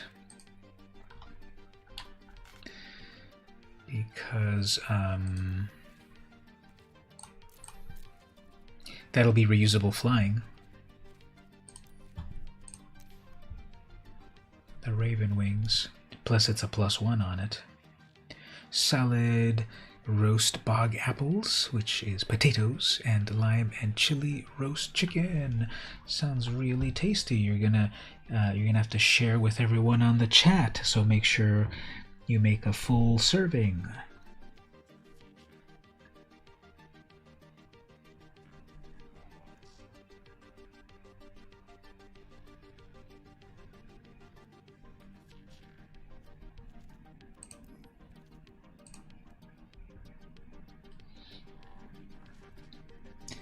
Okay, this is 43.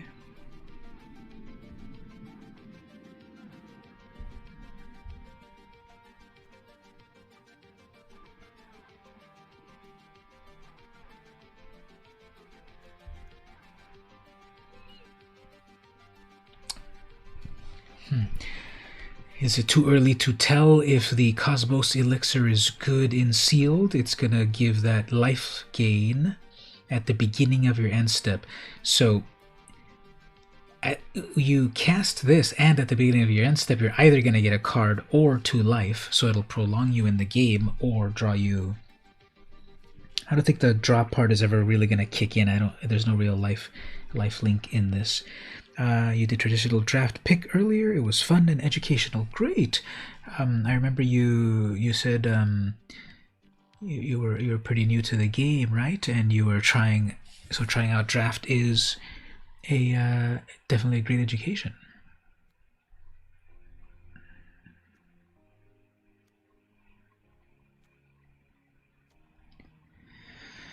Well, I'm thinking I'm going to put singles of some of these things.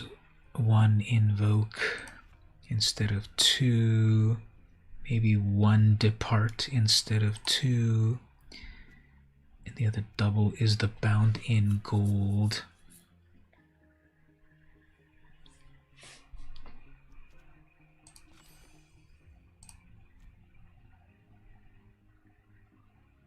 Alright, I'll leave it up to the chat. What's the consensus on the Cosmos Elixir?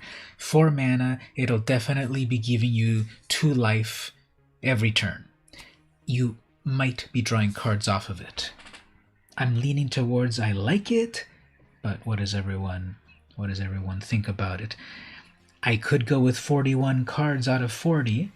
That's not horrific, but if we really want to get it down to the exact 40 cards, you have to cut one thing, and probably that elixir, or remove 1 bound in gold, because what other removal? I've got the bind the monster, depart,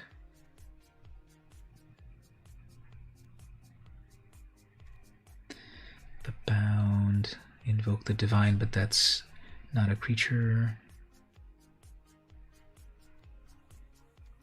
Raven form, that's 4 removal right there. 4 creatures. There's the mana rock, but again, I have to say that I'm not the strongest on 3 colors, but I think that makes me feel a little bit better to make sure I have the 3 colors. Talking about food. Wait, what was that actually here? You think the Bind the Monster is the weakest card. The Elixir is great if you ever get 2. Draw the card. Even just 2 would be worth it. 2 cards or 2 life off of it? Because there's not a lot of life gain really happening here. The only strategy of life gain is this one. There's 1 creature with lifelink. I believe it's a 3/1. But if it gets over the top of the life, even if you're at 21 life, it'll kick in. So yeah, the upside of it I think sounds good. And then the Bind the Monster, when this enters, tap it, and then you get dealt damage, doesn't untap. Okay, let's go with the Bind the Monster. I think the life loss on that is running counter to the Cosmos Elixir. Talking about food, you had some ground turkey with pepper, kickin' chicken seasoning, soy sauce, and chili peppers in a salad. Also sounds good. Alright, we've got the 40 cards. Let's look at the land. What are we at here? 22, 26, 43. So it's focused. It's primarily black and then even on the other 2 colors. So have 4 white, and then 4 blue, and then 4, 5, 6 black, and then 1 blue and white, and then 2 any color. I think that ratio's fine, right? Because we've got 4 and 4, and then focused on 6, and then the fixing. Because we see we've got 22 to 26 to 43, 5 to 6, 22 to 26, which is, I think, close enough together. Then we have 4 white, 4 blue, and then the 6 black, and the 2 mana fixing. I could live with that. So as we think about our final thoughts here, let me set the box art right there to Narfi, and then let me set the sleeve. Gotta set our sleeves, of course. Let's go with the what do we want? The World Tree, the M20 sleeve, or whatever that one was. We've got the Guild sleeves. I always love this one. I think the Izzet one is one of my favorites. We have all of the gods, Soul Ring, I'm forgetting her name, Thalia, or the Black Lotus, and these are still locked, which I possibly could get, but they're locked. Let's just rep Kaldheim. I'm going to grab the Kaldheim sleeve. There we go. Alright, let's go for it. Let's see what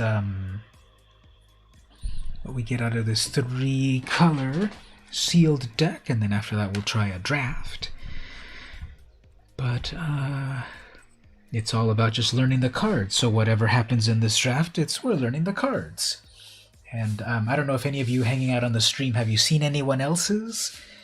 You can tell me, I can take it. Have you watched anyone else's, any other content creators' streams today? Did you drop by with anyone else, or did you just come straight to me to get the latest scoop on the latest set?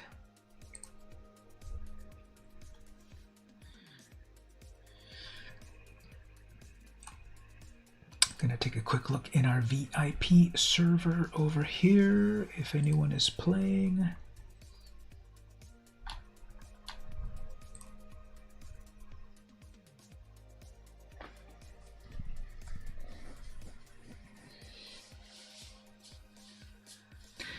Oh, who's chatting at the moment? Voxy.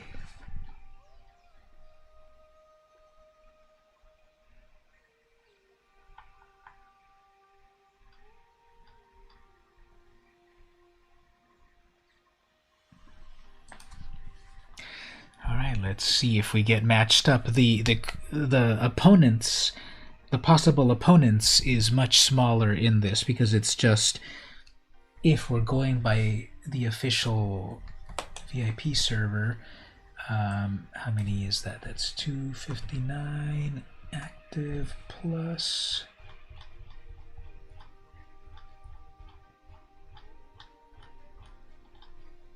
481. So 740 people, most likely at the minimum, are on this server. So might not expect to get battles as soon as the regular client.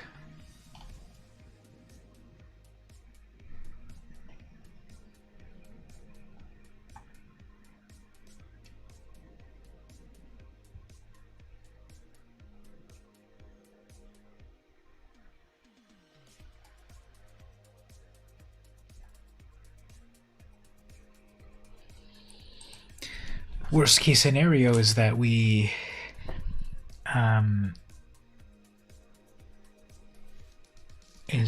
don't actually match up here because I don't have a good sense of what everyone else is playing. People are doing some drafting.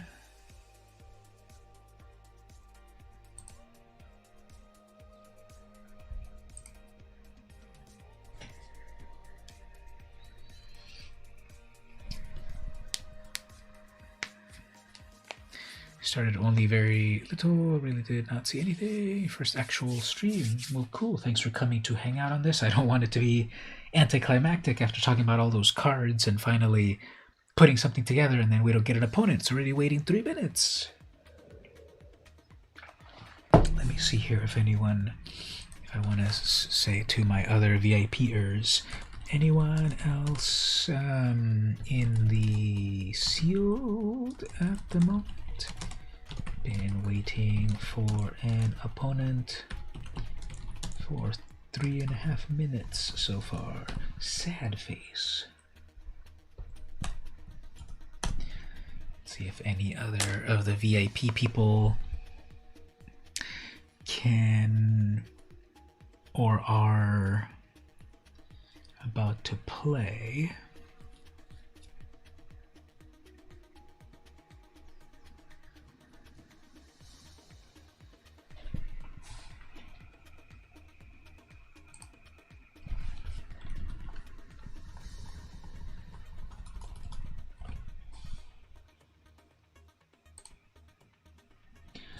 What if they see more decks actually running new cards? Yeah, that's been one of the complaints in the system, that people are just trying to already make kind of meta decks already, and there's a contingency of people that are some like, well, we wanna make the meta decks and be the ones that crafted the brand new decks, and other people want to play as well. Let's play with the new cards because they're the new cards. People can play how they want, but I would say for myself, I did wish that most of the people in this event did play with a majority of new cards. People have been complaining that, oh, it's just everything that is already standard but with snowlands, or two new cards and such. But we'll see. It's like herding cats. They go where they want, even when you want them to go a certain way. So yeah, I don't know if we're gonna get a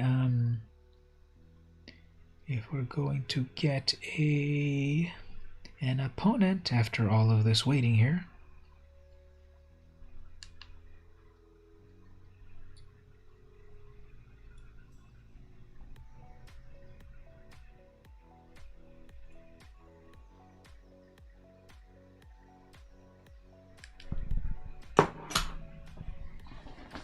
Let's say we go to 6 minutes, and then if no one challenges, then we'll switch over to draft and we'll look at more cards.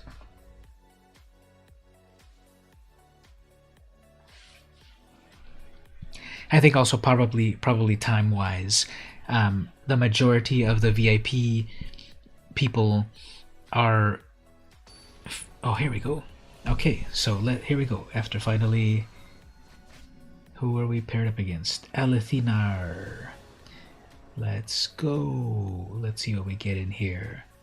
So they go first. Okay, so I got the Shimmer Drift for my color fixing. I got a blue and a white, so I'm going to have to turn that Shimmer Veil into black just in case. Got the Bound in Gold, the Wings, the Raydan. Okay, we'll go with this.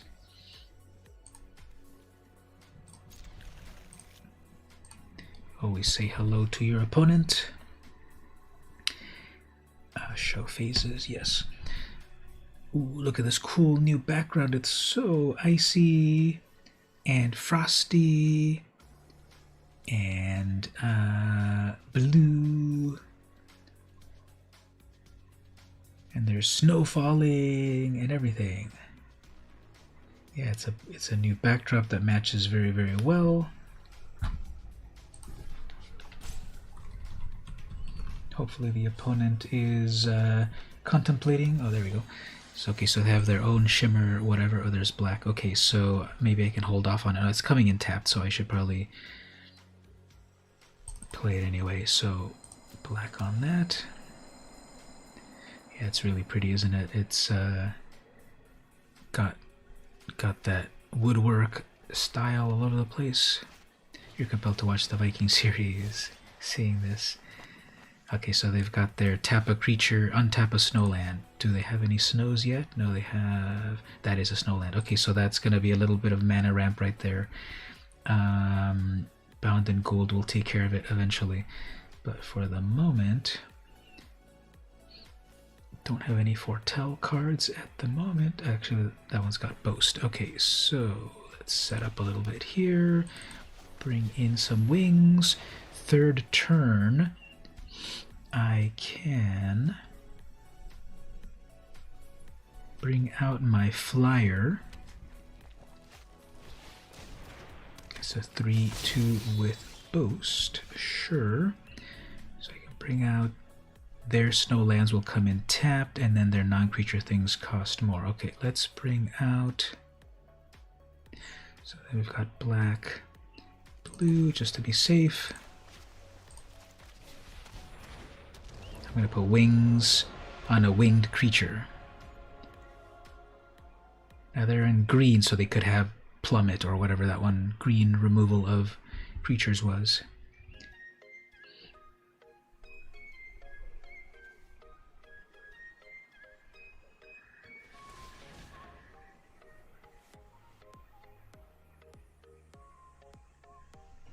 Paying snow, they'll probably, yeah, well, let's see what they do. Paying snow and then untapping Sculptor, possibly. Oops, the rune. 4/3 plus trample. That's fine. I'm gonna Boast. Cannot play that at the moment.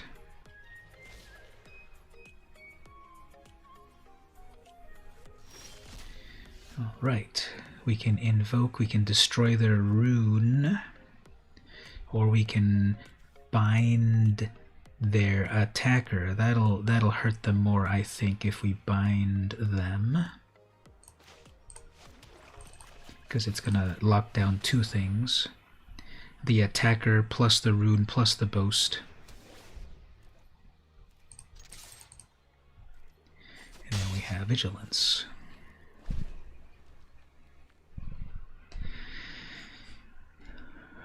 Bring in a 3/3, we can Divine, we can Draugr to Fate Seal them. That sound was really nice. Which one? Like what I'm playing, or perhaps... I mean, my music, or maybe... Yeah, so there's snow things come in tapped. Okay, so what is this one?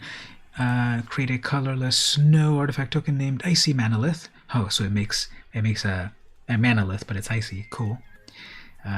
Pay X, pay all that. Look at the top 4 cards. You may cast a spell from among them. Alright, that's pretty good. How can I deal with that?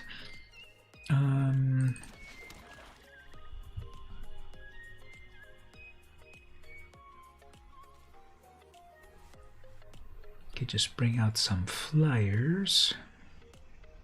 I mean, some defenses. Double blockers and the like.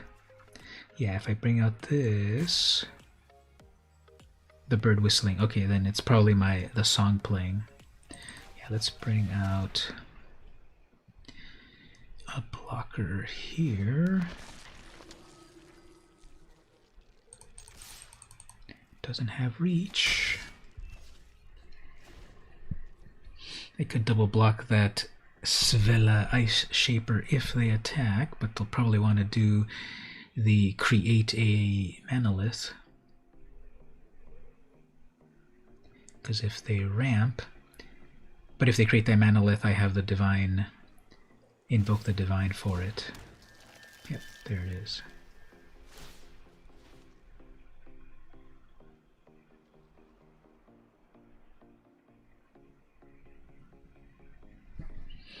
Well, they're tapped out, so if we're trying to race here,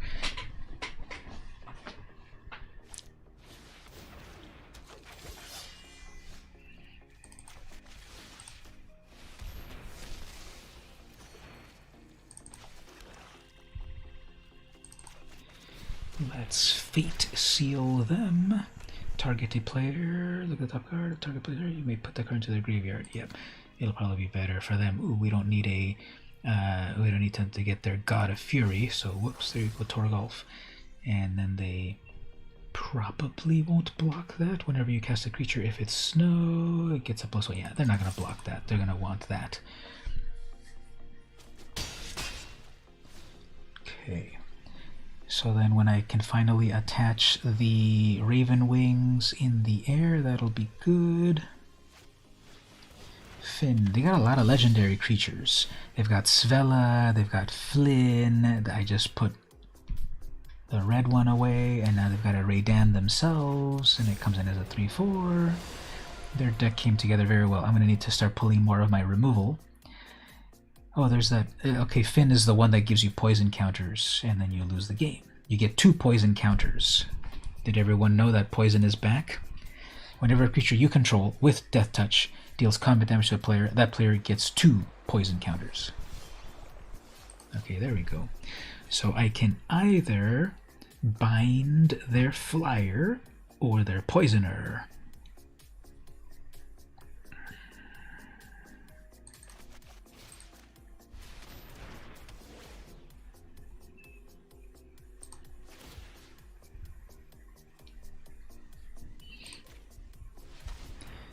Okay, let's go in the air.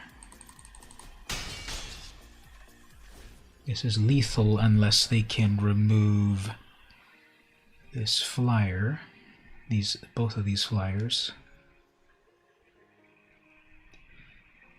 Because if they go all in, that's 2, 4, 5, 6, 7, 8, 9. That's 9, and I'm at 18, unless they can have some sort of big buff.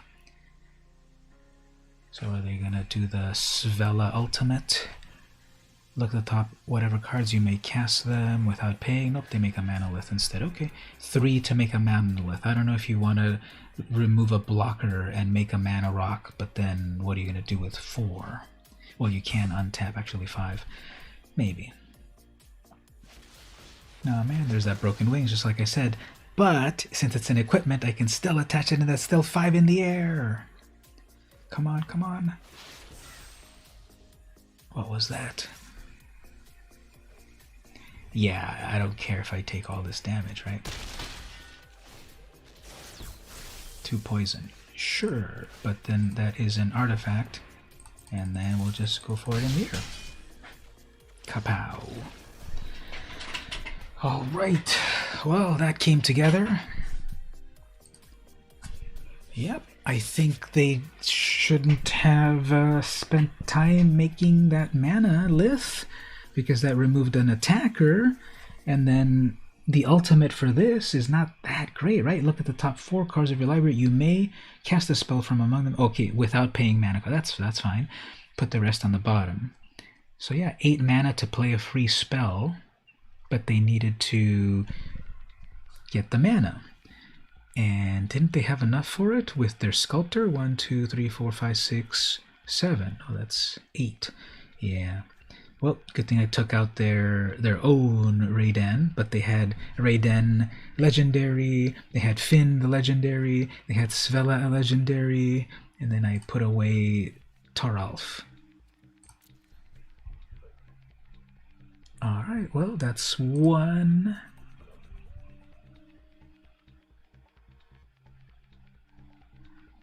One win.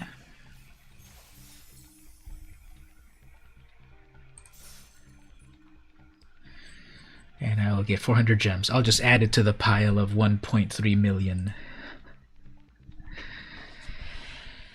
Alright, we'll see if we get our next opponent. So, oh, that's fast. Is it going to be a rematch with the exact... Nope, it's human token number 2032.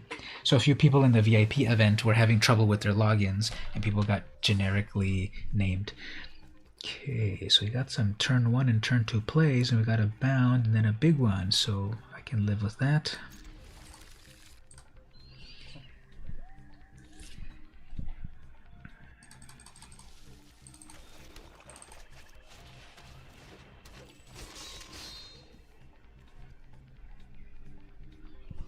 I'm going to play the double black for the moment so that they don't know the full extent of my deck. Everyone's getting that one land because it's common, I guess. You'll be downloading Arena tomorrow when you first wake up. That's a good plan. Getting ready for the weekend. Get that mobile app Arena ready in time.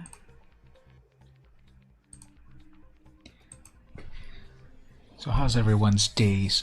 How has everyone's day been? Did you do anything interesting? Did you... why did it pause? Did you do anything interesting? What are you looking forward to?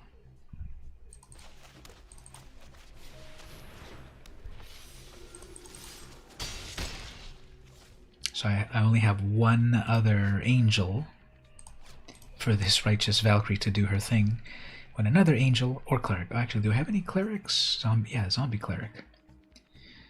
Enter the battlefield under your control. You gain life equal to that creature's toughness. So I'll gain 3 off of that.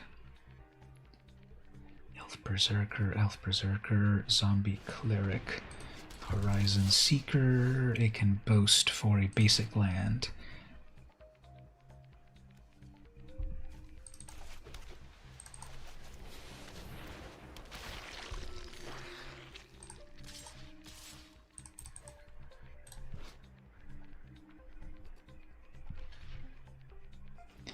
Fine. I guess you don't want me to draw that card, but you lost your search ability.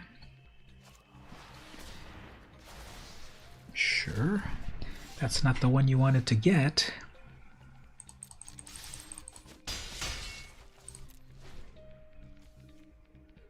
But I have my own Feed the Serpent ready.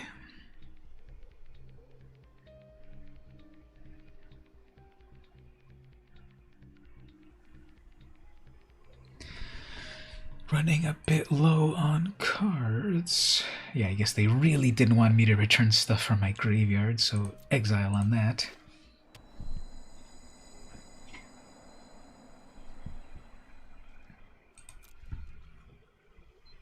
Pausing for them. There's another veil. What do we need here? Blue. We can boast here, right? Do I need to hold priority on this? Yeah.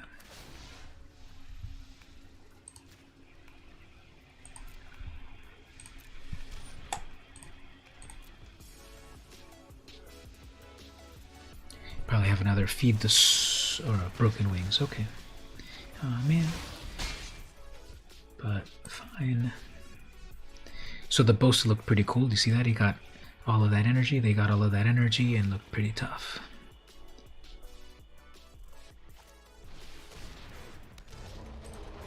Kolvori, God of Kinship, as long as you control 3 or more legendaries, blah blah blah blah blah. Well, how about if you control 0 legendaries?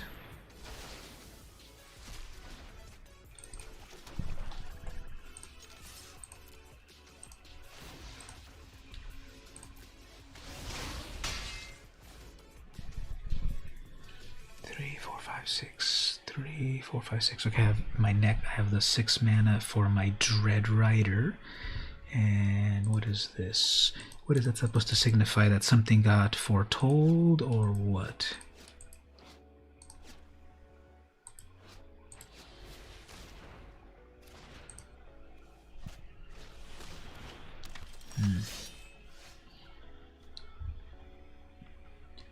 Guess we'll just return it. Maybe they're looking for...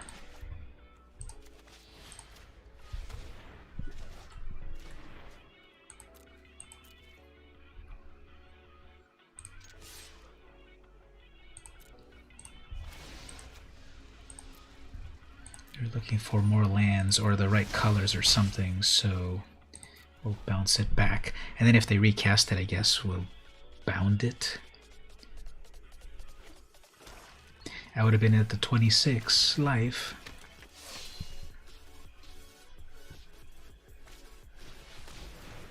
And dog it. Oh man. Well, I guess we'll bring out a big one.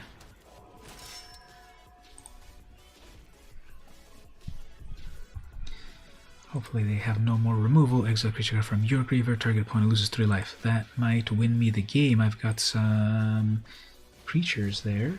Path of what? Enters the battlefield, search your area for 1 basic, reveal it, put it into your hand. Okay.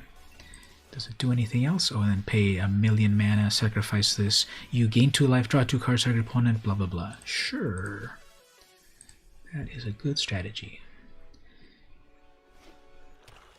So I doubt they'll attack, but even if they do and they boast, that's just going to use up mana. They fight each other, fine.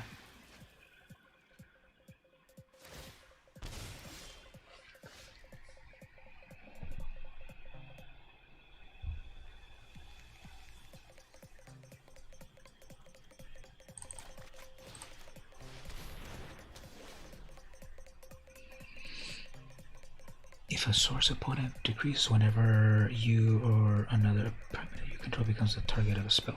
Yeah, let's just bring in another flyer just to be safe here. Alright, so I've got a flyer, and then I've got the Dread Rider's ability, so I might be able to pull this off. Nope, got it. Okay,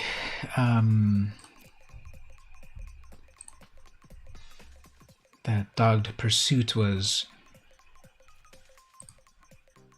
doing its thing. They had all the removal for all my good cards in terms of, okay, well, that wasn't that great, but then they plummeted that flyer. I was so close to getting that to happen there. Thank you on that. So yeah, that did stuff. I think the opponent played pretty well, had all the good cards. But in the end, the removal has definitely been helping. So maybe I should put back in more of those. What do I have again? No, I have both of the Bound in Golds. That's been helping. Depart helped.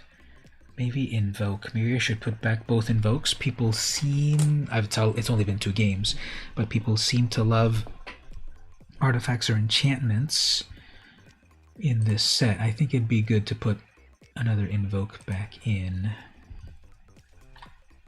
Duskwielder's been doing stuff.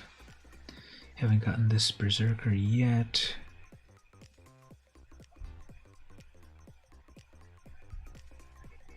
Raven's Wings been working well.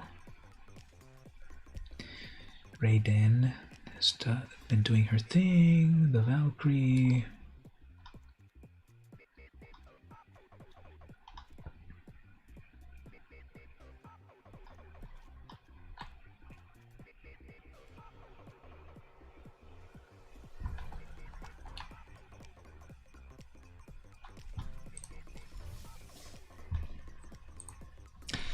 Let's keep going. So one of the things that I do on the stream besides the gameplay is I also have a question of the day book where I ask a question of the day. So I'm going to ask one of those in a moment. And also I need to do my... oh man, this is horrible. I need to do my disclosures. As long as I get 1 black mana, and that's the majority that I have, I'll be fine. And I have... They're playing first, so I could pull a black land. Alright, so the question of the day. January 27th. Here's today's question of the day.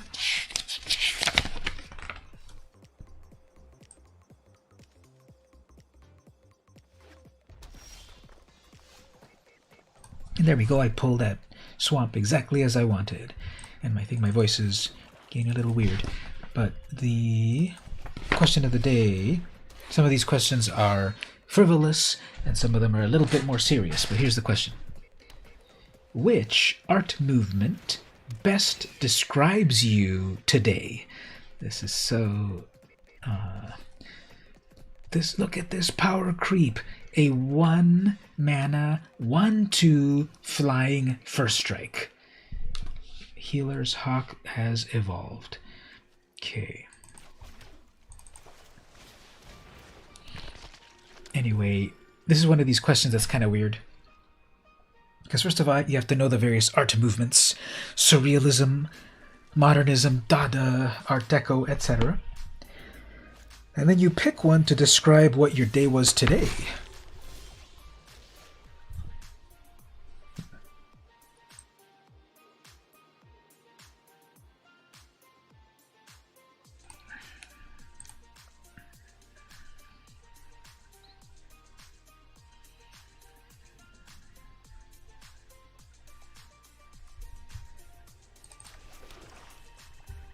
Okay, so they're kind of outclassing me at the moment. So this is the one that cares about life, but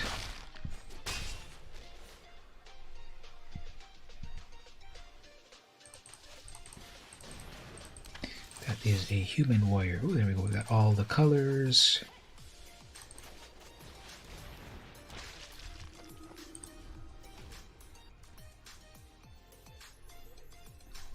I don't think this Priest of the Haunted Edge is going to do very much, actually, because I really don't have that many snowlands, now that I think about it.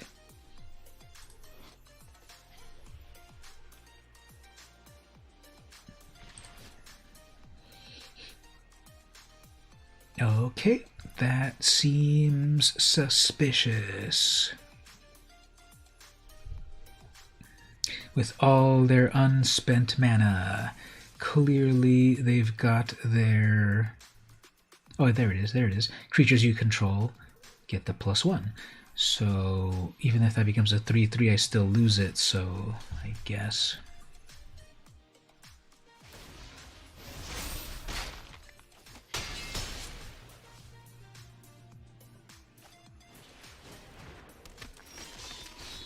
You are educating yourself in art movements. Okay, so I could bring out Narfi, which will finally... Well, that's I still have to deal with flyers, and that's a first strike.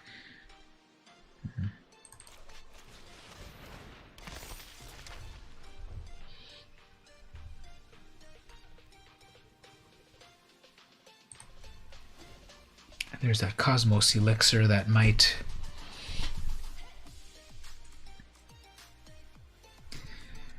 keep me in the game.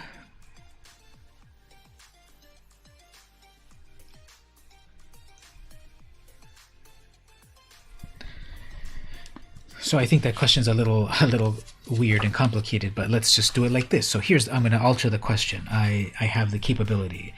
We're going to say, okay, what are people's favorite? You there in the chat, all of you in the chat, what would you say is an art movement or style that you like? There's so many to choose from, of course, right? Renaissance painting and surrealism, realism, photorealism, modern, and so forth. There we go. Well,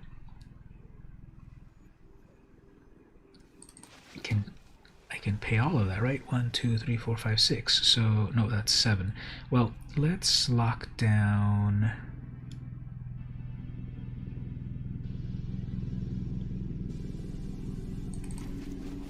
one flyer.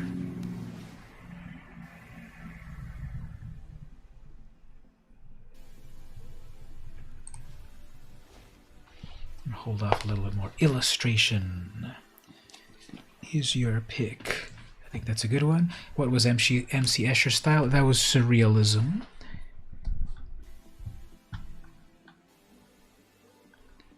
Oh, I saw I missed over here. Gabe, you had said today was like modern art. It did everything that was modern. Watched Twitch, used your Android, be a minimalist, simplistic stuff, but modern. Photorealism. And thank you.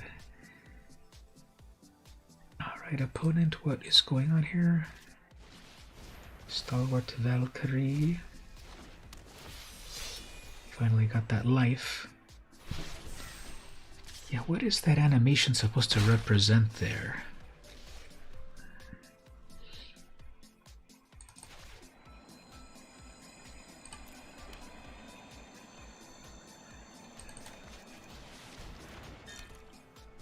I only have one snow land. Something gets a -1 until end of turn, but it has to be sacrificed. -X, where X is the number of snow lands. Anytime you cast a sorcery, so I can't even do it on... So I only have one snow, right? I only have one snow, so I can't even take out one of their other things. So I'm about to start to get 3 in the air. I guess we just have to keep holding back.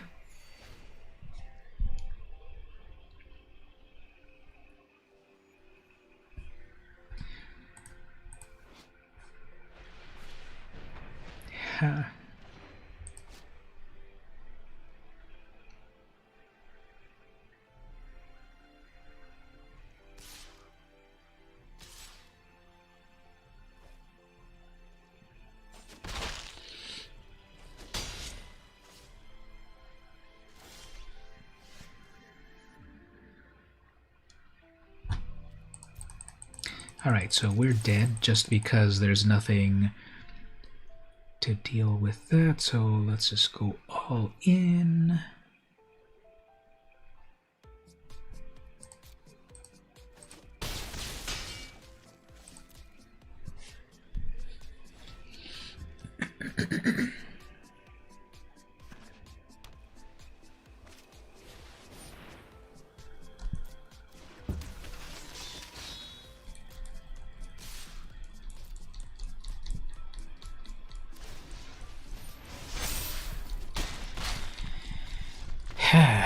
Pretty overkill there. Diabetic game guy.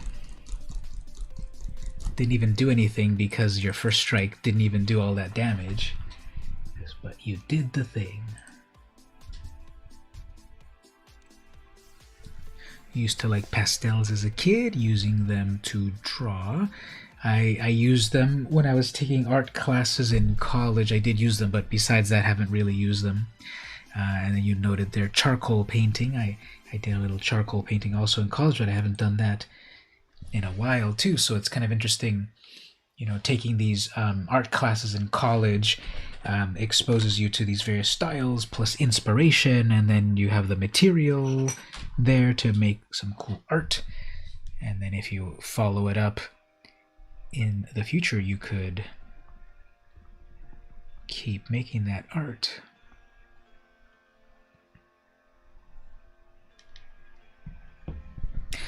All right, let's see another question over here.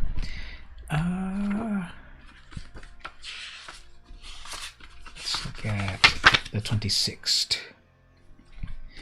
You did charcoal drying a year and a half ago in school. It was a fun medium. It definitely is very messy, but you can get some great tones out of it, some great chiaroscuro styling. Here's the 26th question. Today, you needed more blank. So what would you say that you needed more of today? I needed more pizza. I'm kind of hungry for pizza. You remember charcoal, messy, great for shadows and effects. Yeah, and when you do it like on the large canvases of that brown newsprint, I think that is more epic. Okay, are we going back with human token 2032 again? Was it the same human token as before?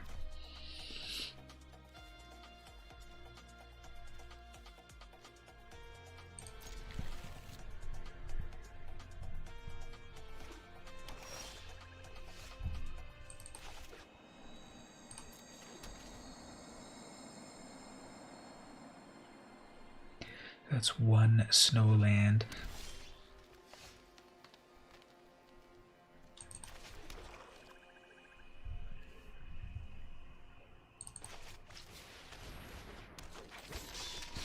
If I can attach an equipment onto that berserker, it could do cool things. Here's an equipment.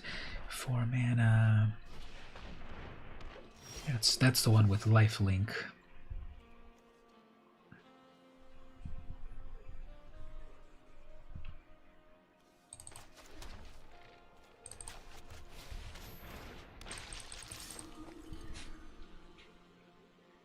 The backdrop looks like Disney's Frozen meets an ice skating rink. Well, see, they can legally get away from it all because of having these like Viking ships in the corner. Ooh, there's the infernal pet, and there's my flying wind condition. Can I equip that already? Yeah, I can equip that already right there. Now, if it dies, then... Actually, man, I should have sacrificed some... Perhaps I should have sacrificed my Haunted Edge, because then that would kill that Kodama... that Koma's Faithful. Since I have one Snow Permanent, it would have killed it. We're going to be in a bit of a race. Oh, there's two of them. Great. Okay. But I have my own, actually. So let's do this. Let's remove one of them.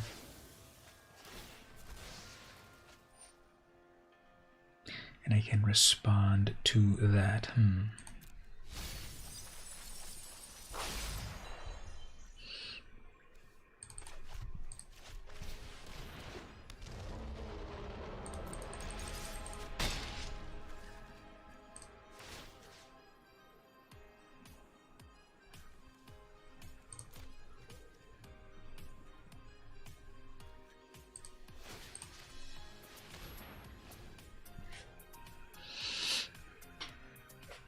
If I exile it, then it won't do the mill.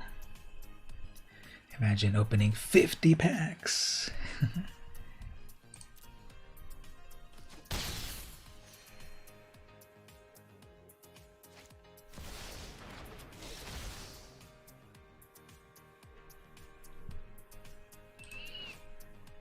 So this is a tutor for 2 cards. They reveal them, and then I pick one of them, put the chosen card into your hand and the other into the graveyard. There's a big V in there. Okay, so what am I going to give them? A demonic gift until end of turn. Target gets +2. That's worthless. Or the bolt. Deal 4 damage. You can keep that one. Okay, there's a snow on that. I should exile that. And then I...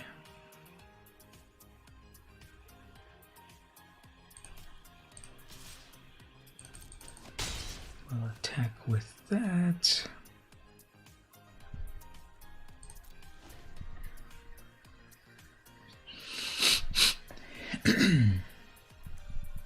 So if that dies, return it, I guess.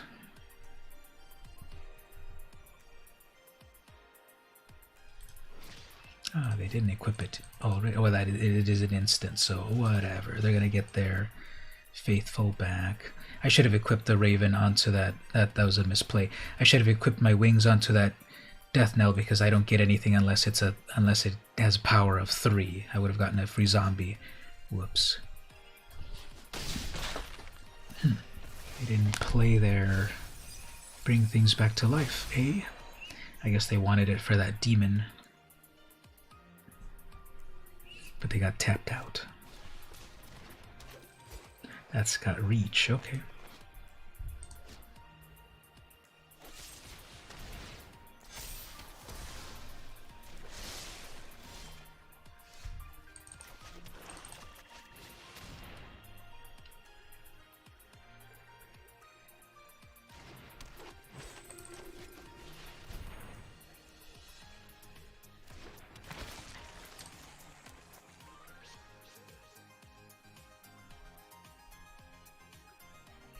I'll let them keep that, because that'll slow them down. I know that they're getting a land. There they go.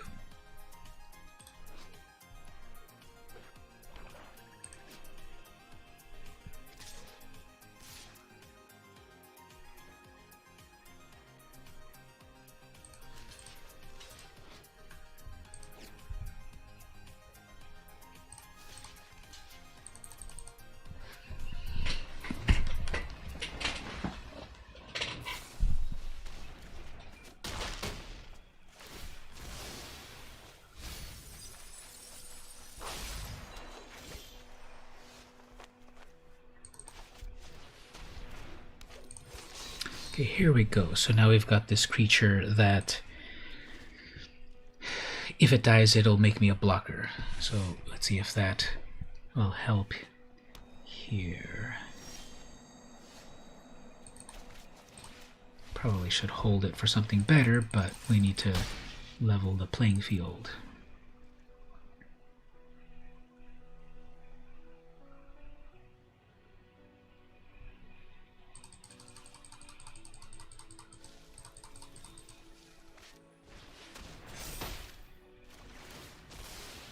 Nice. That'll bring back a critter. That's exactly what I wanted. Ooh, I want this more. Now it's coming together. Do I have the... That's a snow, and they quit. Okay, human token 232. Bring on human token 233 next. Alright, doing good so far.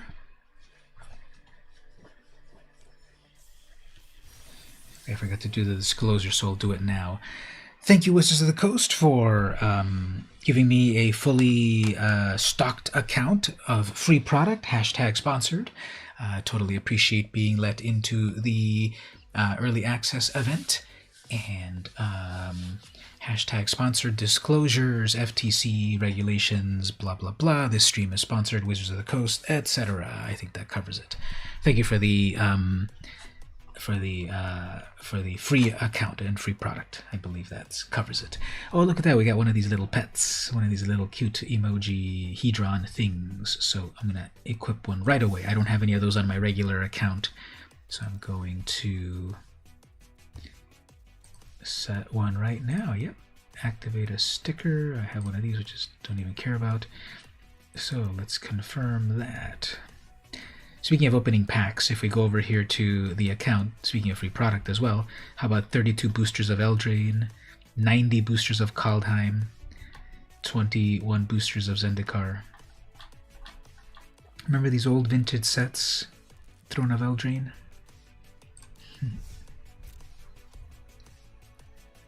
Let's get back to that.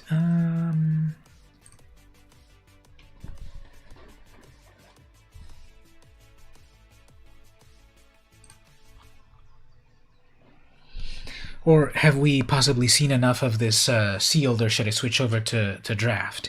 You know, because the pool of available players is so small, we might just get the exact same people over and over on this. It seems that people are wanting to draft a little bit more than sealed. So what do you all think here? If I don't get this game in a reasonable time, should I switch over to draft and see if people want to draft? There's also the regular play on the ladder, although I don't really want to do that because most people are going to be a little bit too try hard. Down for whatever. Well, definitely let me know what you want. I'm open for whatever, so it'd be better if you all were opining on what would be a good gameplay mode. But here we have so far 1 minute. Let's go for 2 minutes. If we don't get an opponent in 2 minutes, we'll switch over to the other mode. Obviously, if this were my real account, I would want to see it to the end, but there's lots of opponents. Here we have Diabetic Game Guy again. See, we're getting the same opponents here. So let's see. Here's the rematch. The rematch of the ages. All right, finally have some removal here, so let's go with this.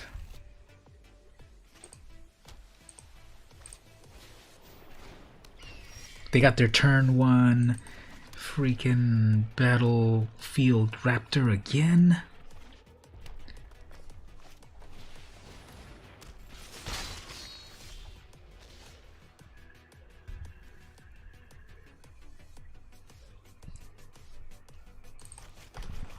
Okay, let's see about tossing that raptor back.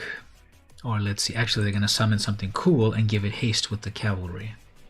That's some cool art, actually. There we go. They're going to give that haste.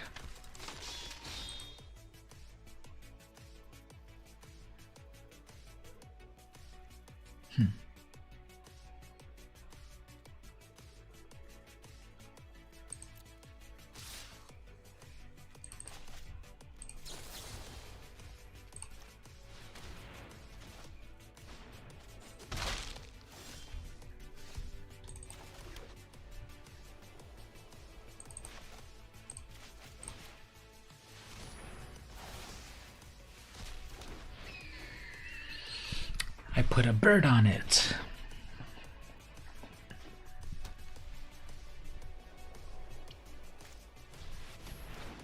Ooh, they so wanted to give that Valkyrie haste.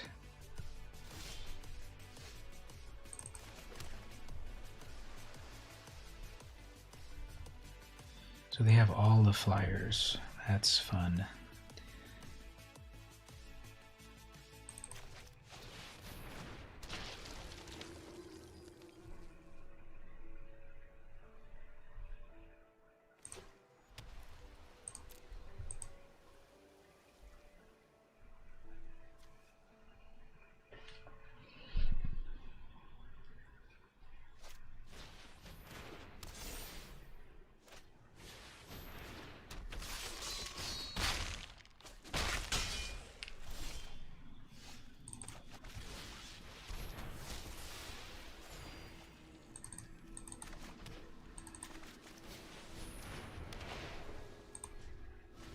Alright, they're down to one card. Or two cards, I guess. Hopefully they... Okay, so they're just going to go with the air attacks. Clearly there's a combat trick here, but we're also not doing great against this opponent, so I guess the rematch is not going to work.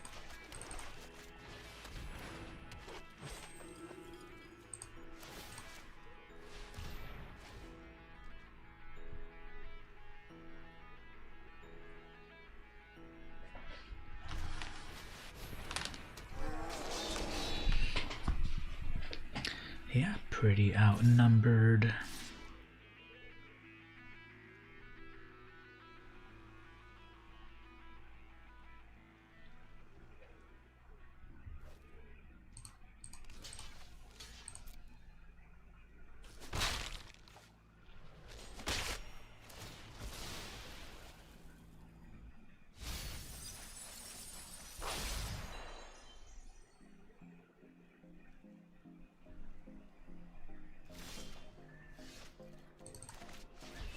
Well, gotta find a land, so that's pretty bad.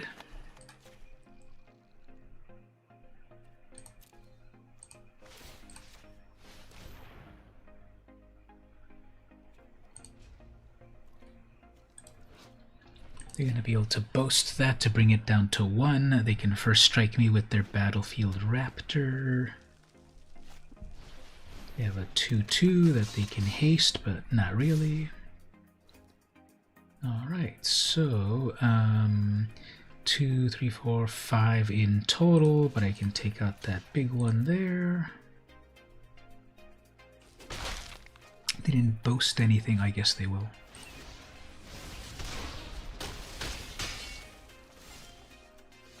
And I can exile, but I'm 1 away. They're down to 0 cards, but that's 5 damage.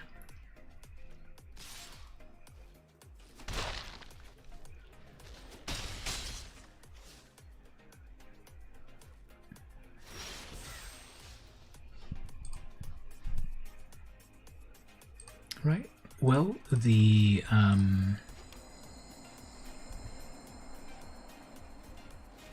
rematch happened the same way.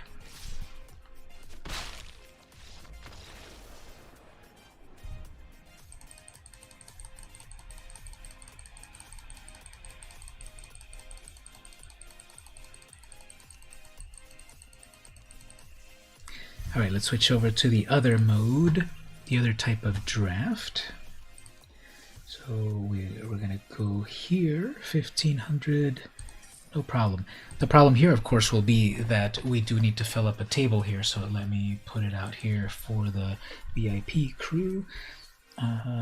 Starting a premier draft. Any takers?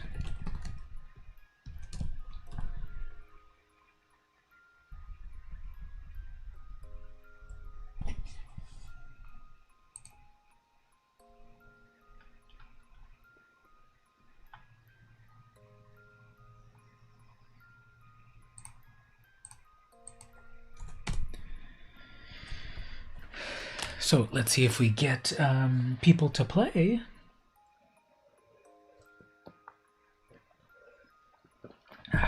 So earlier on YouTube, I released my comic haul video. So in addition to the magic stuff that I do, I also do stuff about comic books. And at the end of the month, I go to my local comic shop and pick up the books that I had requested for the month. So I picked them up and I made a video about it and put it up on YouTube. Hopefully people check that out. I got a lot of fun comics. For example, DC Comics is doing their DC Future State, which is their various superheroes in various points in the future. And one of the ones that I got was Catwoman. I haven't fully read the books, but I skimmed through them all, and here they had this is in sometime in the future. So Catwoman is gonna hijack some important cargo on a train, and they meet one character first, and then the last one on the last page, which is epic. Would the comic store be the one you went to the pre-pandemic? So the funny thing is, okay, so I have a subscription at Comics and Stuff, the one at Plaza Bonita, but they just shut that one down and moved my subscription over to the one in Chula Vista Mall. So that's where I've got that subscription. But I have been noticing, unfortunately, that Comics and Stuff shop has been a little bit lax on a variety of things. So I'm trying out this other comic shop called Now or Never Comics. And they're in downtown San Diego, right on the... What's the street that when you take the 94, it becomes that street, and then it goes to Horton Plaza. Now or Never Comics is on that street, and their customer service is way better, and they're very attentive. Like when I would ask Comics and Stuff, hey, can I order this comic or that comic? Sometimes I got it, sometimes I didn't. And even though they have like 6 locations and even one in Las Vegas, comics is not their main thing. It's Comics and Stuff. So I was trying out this new shop, and the owner there, Aaron, it's just one person. He owns the place, he runs the place himself, and they actually answer my emails, because I used to send emails to Comics and Stuff about magic products and comics, and I would never get replies. So Now or Never doesn't have anything about magic, but just comics. But when I email them, I want this comic, that comic, those shorts that I put out about comics coming soon and such, I follow my own advice. I was mentioning these various comics, and I also get them myself. The 9 Lives Thief. I think she lost a lot of them by the time this happens in the future, and you can tell it's the future because look at the background. It's so like full of neon colors and futuristic cityscape, like something out of a cyberpunk 2077 game and such. They got cards there also at a good decent prices. You might check them out. Comics and Stuff definitely has a lot of good magic product, definitely, but that's the problem with the with that store, that it's a little bit of everything, that you have to be on top of requesting them and so forth. I remember at the store our friend Seth ran right next to the other one I used to go to. That was 138 Comics, I believe. That's the one that closed with Seth. And then there's Game Zone, the one next door to it. Yeah.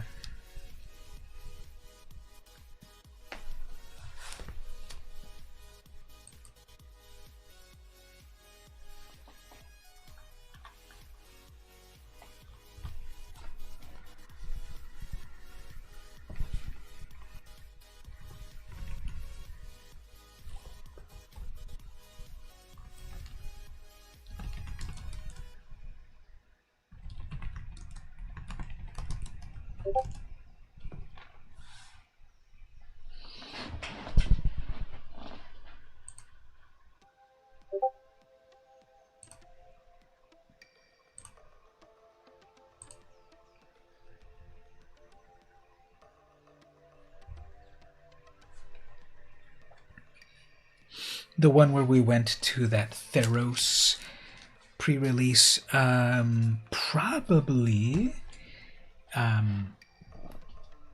That's the only time I've been to it in a while, so I don't know, but probably.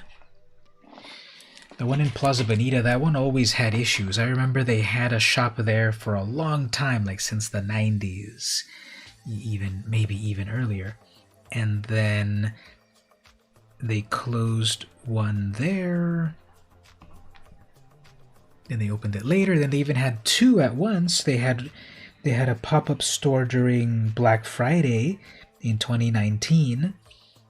And then they moved around on different floors and so forth. And I thought they were going to be on their location for a while, right next to the Broken Yolk Cafe. And I liked it because they had a lot of back issues that you could browse through. But then they moved upstairs to where the movie theater was, and then they just closed a few weeks ago, and they emailed me, they texted me saying, sorry we closed, we moved you to the other star. You're back, you just posted up the meal on the off-topic thing. Oh, okay, that's why I heard some beeping. So I'm like, what is pinging me? Let's look at the meal in the off-topic. Look at that, that looks so good. Let's switch over that briefly while we're waiting for the final person to join here. Here we go. So here was Mark's meal. Oops, I need to reactivate the web browser. One moment. There we go.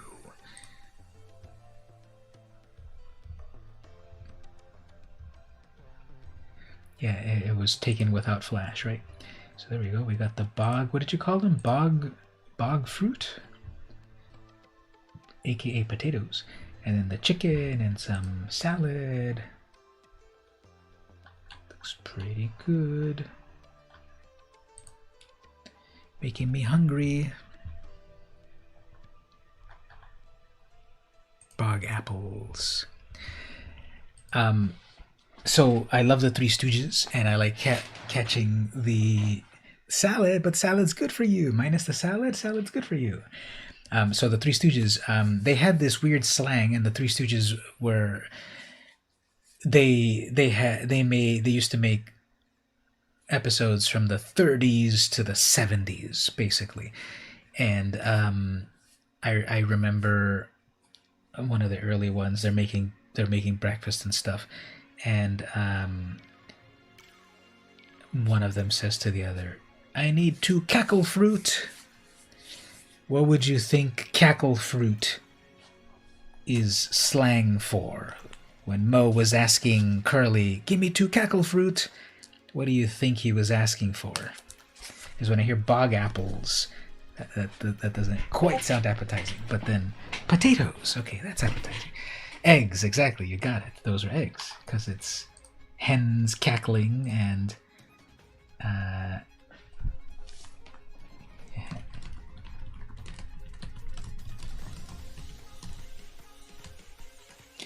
hens cackling and cackle fruit. So that was some slang that they had for that. You're curious about how a plate of healthy food tastes. Well, you should try it once in a while, especially when you get to be like old-timers like us. You have to watch how it can't be pizza all the time. Or Funyuns. We call them cackleberries. Oh, interesting. So it's not just slang from the 1930s anymore. So that's fun. Cackleberries. You put too much chili on the chicken. It was a bit hot. I would like to try that out. So one of the memories that I have of so most of you know that my day job is that I'm a college instructor. Years ago, I remember doing on the last day of class, sometimes we do a potluck back in the old days. Yep, nothing wrong with it, except, health-wise, I can't jump off of the stairs like I used to. But anyway, we would do potlucks. I would like to do a potluck. Oh man, someone left. We would do a potluck where people would bring some fun food on the last day of class. And one year, what I did was, there's a local shop that specializes only in hot sauces. And I remember I bought like 4 or 5 different hot sauces of various strengths. And my contribution to the end of the semester potluck was to bring a bag of chips and all of these hot sauces. And you could tell the people that were into spice and the people that were not. So that was a fun thing. Yeah, that was a cool time a while ago. You must attend gatherings. Can't wait for them to start up again. They will. They'll be back definitely. We just need one more person. One more person.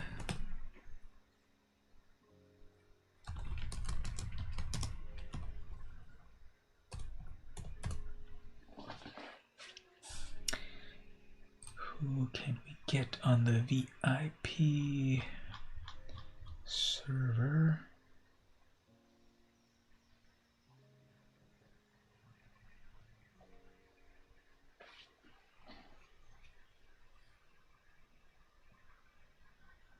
One more person. You sure gathering should be back by summer. How fast things are going ahead. Maybe still limited with somewhat and still with masks and with enough people with vaccines. Why they say eat healthy, watch what you eat, and exercise. Exactly. I live in an area where we have various trails and good areas for jogging and hiking and stuff, so I like doing that as the activity. Well, while we're waiting for the last person, so here's another one of these comics that I got. Here we have another one of these Future State, another one of these Future DC comics. Here we have a really cool Wonder Woman. I guess I can switch over to the full screen for a moment before the action starts. Here we go. Oh, there we go. The action just started as soon as I switched over. Let me do the ready on that. Let's get that game going.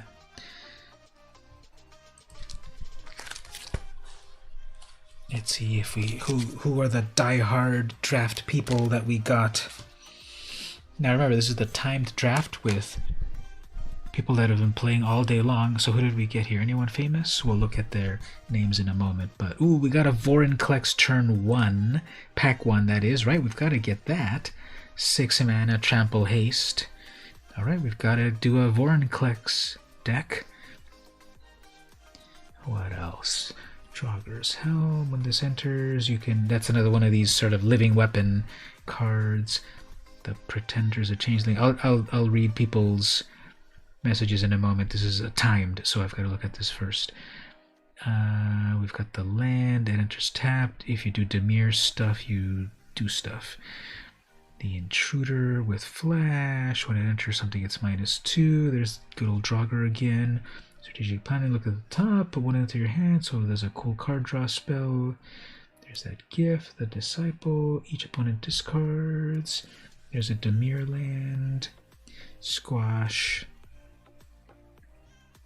Alright, so I want to go with Vorinclex and see what else we can put into it. Be on the lookout for, put a 1 counter on target creature, then that creature fights. Okay, that might be some good green there. We've got the Shimmer Veil, or the Tree Line. I like those. If we're going definitely with green, we've got the Squash in red. We've got the Doom Scar, so we've got a board wipe in white.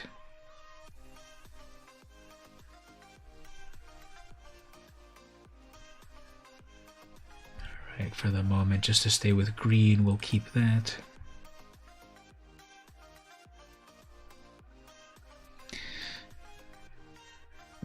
Is a Demir land. Do we want to do anything with Demir?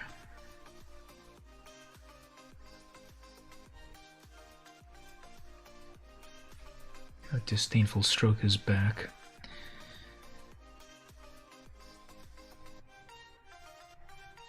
Three, possibly unblockable.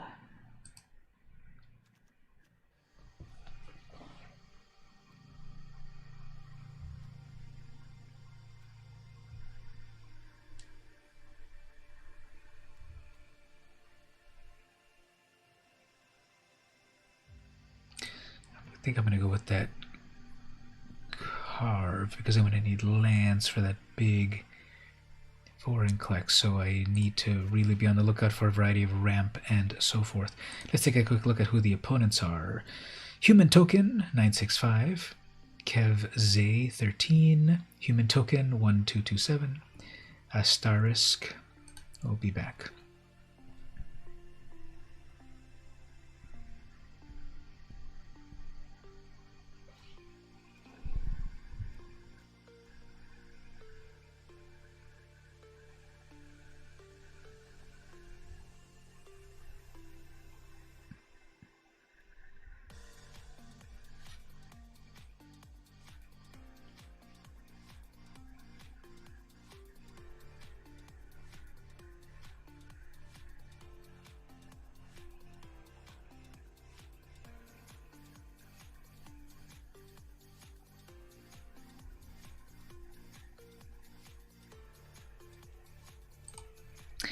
Not seeing a lot of ramp cards.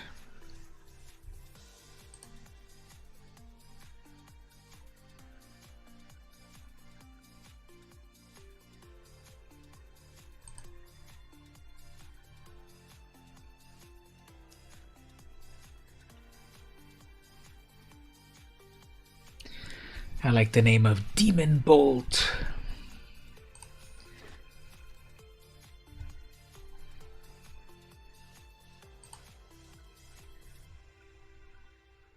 Oh, there we go. There's a mana ramp, but it's on a creature, so hopefully it'll survive.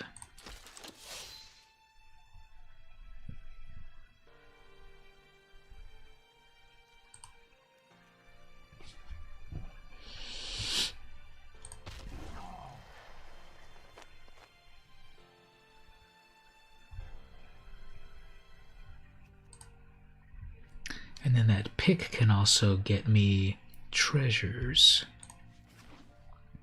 Alright, so who did we have here again? Asterisk, Captain Kush. Oh, he's actually on the VM Campos Discord server. Gimlix and Destion. Alright, let me catch up a little bit what people were saying here. Have I had the hot sauce Kataya's Fire? It's a New Zealand hot sauce. I haven't, but I want to try it out. So let me see. Can I get that in the US somewhere here? Kataya Fire. Katia Fire. New Zealand's famous Katia Fire. I don't think I'm saying it right. Kaitaya Fire chili pepper hot sauce made with organically grown cayenne chili pack of 3. They're at Amazon apparently, so not too hard to get. I would check it out. A bottle of 3 for $31. What is the... how many milliliters are there per... Made in New Zealand since 1969. Looks tasty.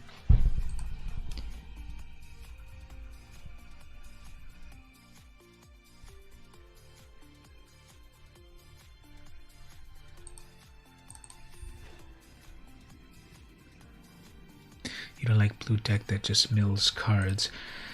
Versus the opponent, it is a strategy, but then it is definitely...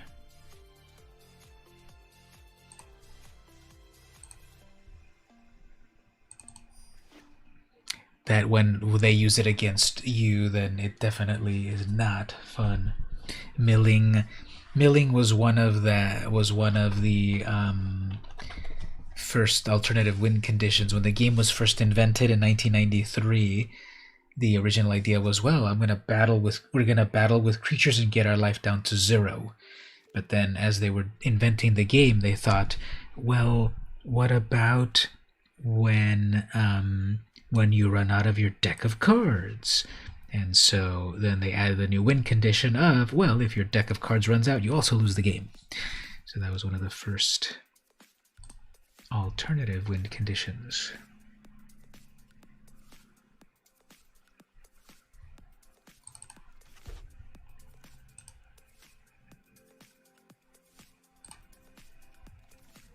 What I really don't like is getting a turn 1 Ruin Crab.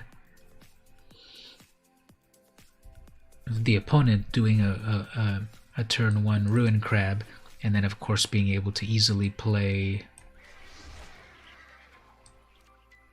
lands after that, and you get milled so much. Ooh, there's that Cosmo Elixir again. Giant's Amulet. When Giant's Amulet is battlefield, oh yeah, that's the one. You pay more, do more. It's another one of those Yetis. There's a Broken Wings for the pesky flyers. You were just against that. Yeah, that's not fun, definitely.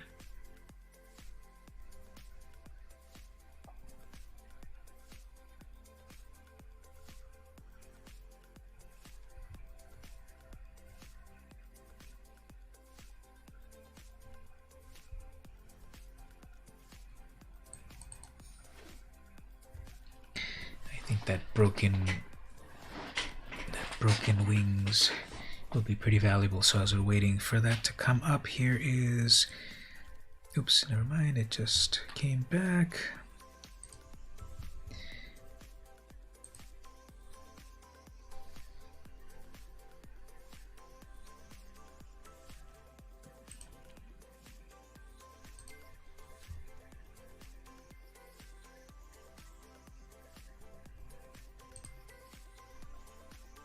Oh, there we go. The Sculptor of Winter, but I've got to make sure I get snow lands in order for this to work as a ramp spell.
So I've got to be on the lookout for some of these snow lands as well to make some of these strategies pay off. And that's kind of a different way of thinking of things, just because usually you don't take a lot of value on lands. Look at that cute fluffy cat. God's Hall Guardian. It's a 3/6 with Vigilance.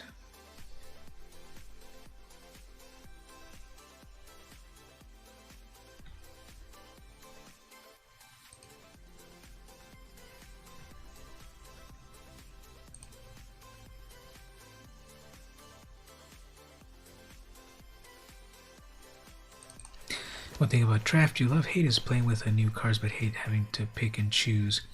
Yeah, especially when it is timed like this, you have to manage. You have to balance the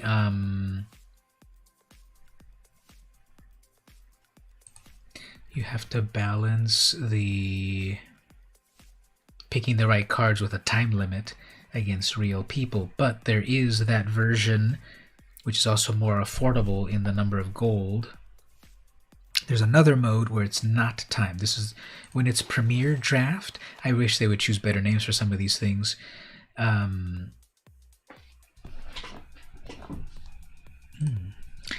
Anyway, there's the Premier mode, which I wish they would just easily call it as Best of 3. Or Real Person Draft. I don't know, they need to pick better names. But there's also the version of the Hakuna Matata. There's the version of the of the game as well. Ooh, the world tree.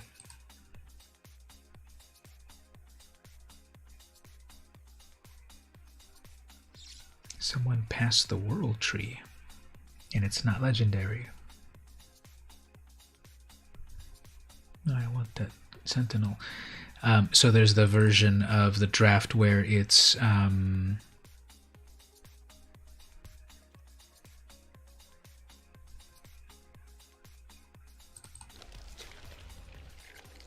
much more affordable.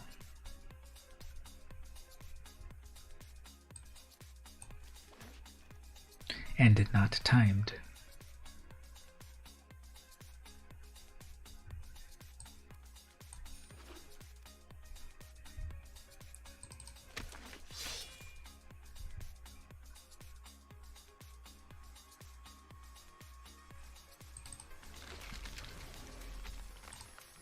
So I was the traffic jam, and now Destion is the traffic jam. Don't forget to put land in.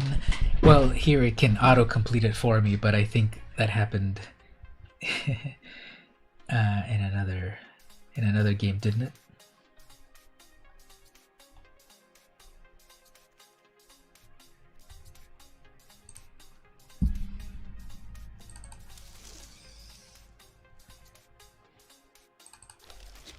All right, third pack.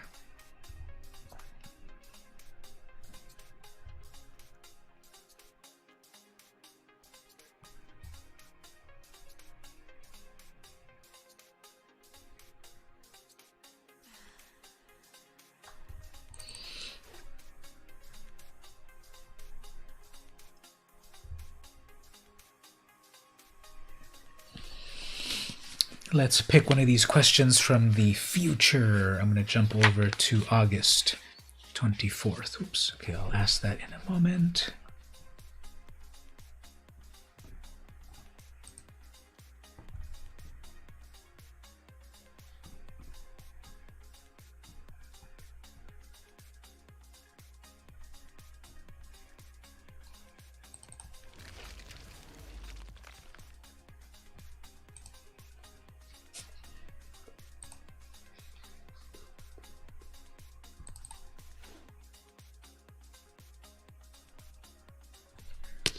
Alright, so here's a question from August.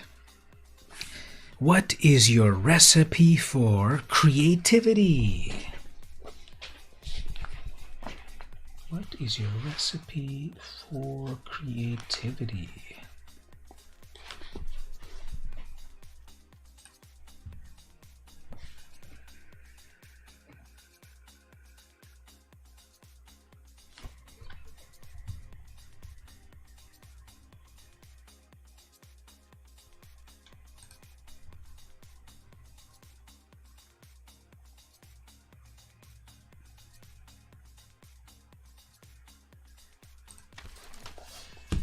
So does anyone have like a regimen or an idea? Like, how do you get creative? Do you need to look at other things to inspire you? Do you need to...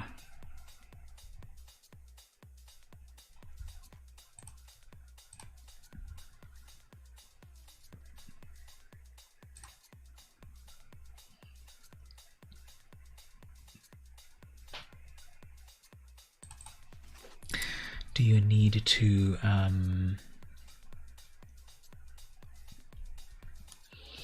start like a first draft of something, and then you get the second draft? I mean, the second one working.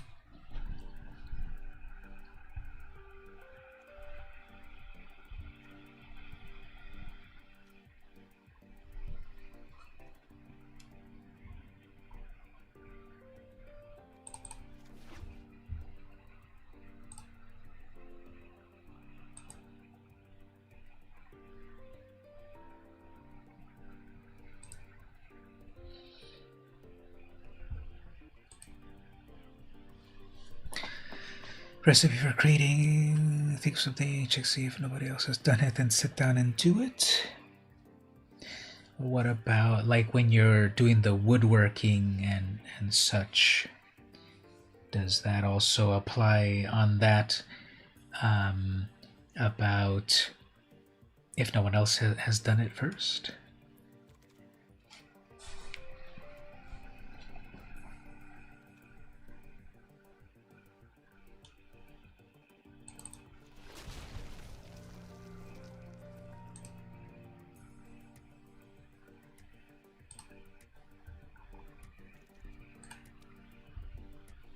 16 creatures, 13 non-creatures.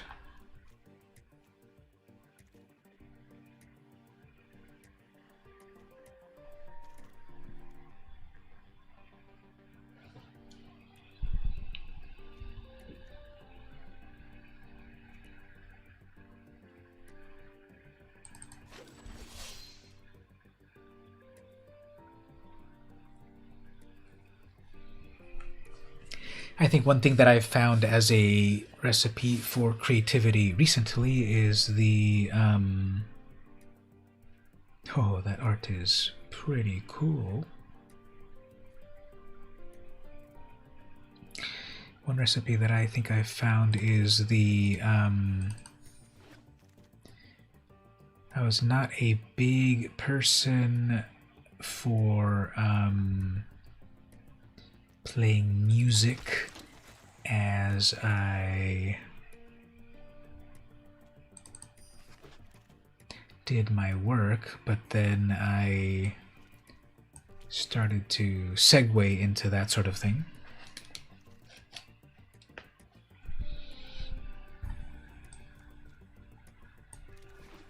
Alright, we're coming to the last cards over here.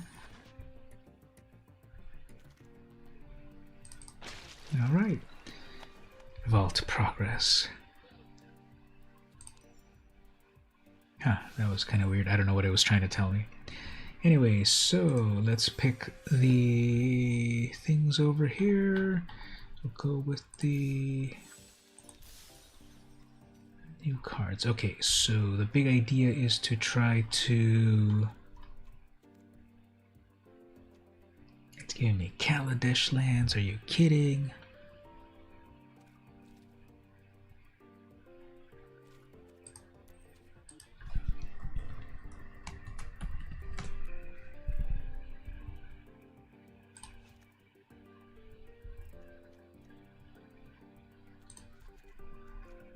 Let me just replace these over here with the new cards.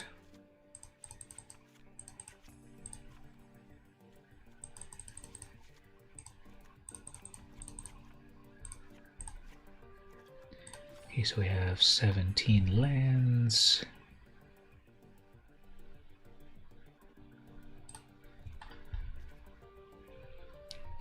One snow land. We have the World Tree. One snow-covered forest. I only have 2 snow lands, but I have some of these enchantments that help with that.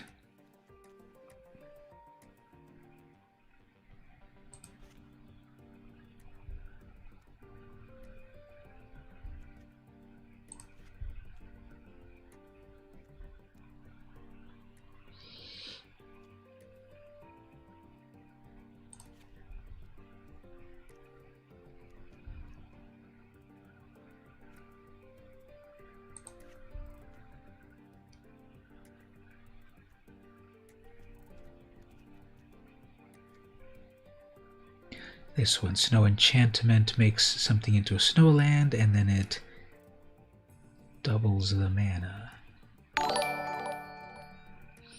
Hey, look at that. Air Bubbles, whoa, thank you so much for the raid. 31 people, totally appreciate it. Very, very cool. I hope your early access event was going well. I'm in the middle of a draft at the moment. Thanks everyone for coming to stop by. I'm VM Campos. I've actually battled air bubbles at San Diego Comic-Con. Not many people in the world can say that. But we were playing Magic back in 2019. She beat me, of course, and but it happens. So I'm being blasted by the bubble machine. Love it. So many bubbles. But thanks for that, Ray. So how's everyone doing today? I usually stream Saturdays at 8 p.m. Pacific Time, Magic Arena. And today I'm also part of the early access event, just like air bubbles, so that we can try out the new cards. What do we all think about the new cards? Pretty complicated, right? But there's fun in the complication, some would say. I'm trying to put together this Simic pile. There's some strategy in here perhaps, but we'll see how it goes. So we no longer have grizzly bears, we have grizzled outriders.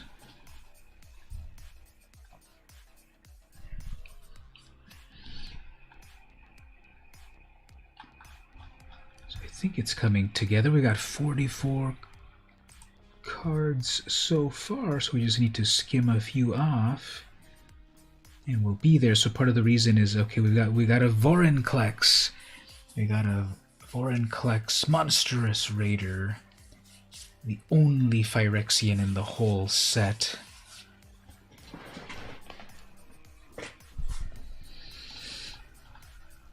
So that means we need some good mana ramp and such, and I think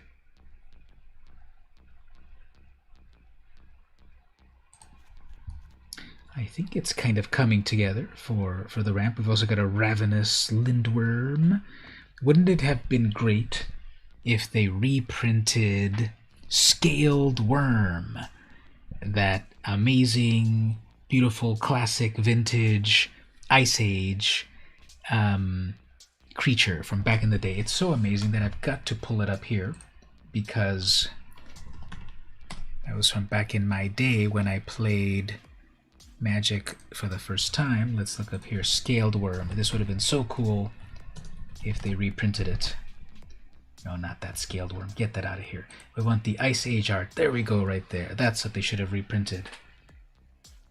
It's just your run-of-the-mill 7/6 summon worm, but that would have been cool to add to Kaldheim, right? Such beautiful snowy art by Daniel Gellon. I guess the last time they reprinted it was in Conspiracy, and there's that art. I guess that's adequate, but it doesn't look snowy enough. That's the original one right there. Yeah, they should have brought that back. They should have brought it back, decreased the mana cost by 2, and given it trample. That would have been the perfect way to bring that back. What is the Pauper format? Pauper format is only commons, cards that were only printed in common, and this is a common card. This was a common card back on Ice Age. It was a 7/6 for 8 mana, but it was a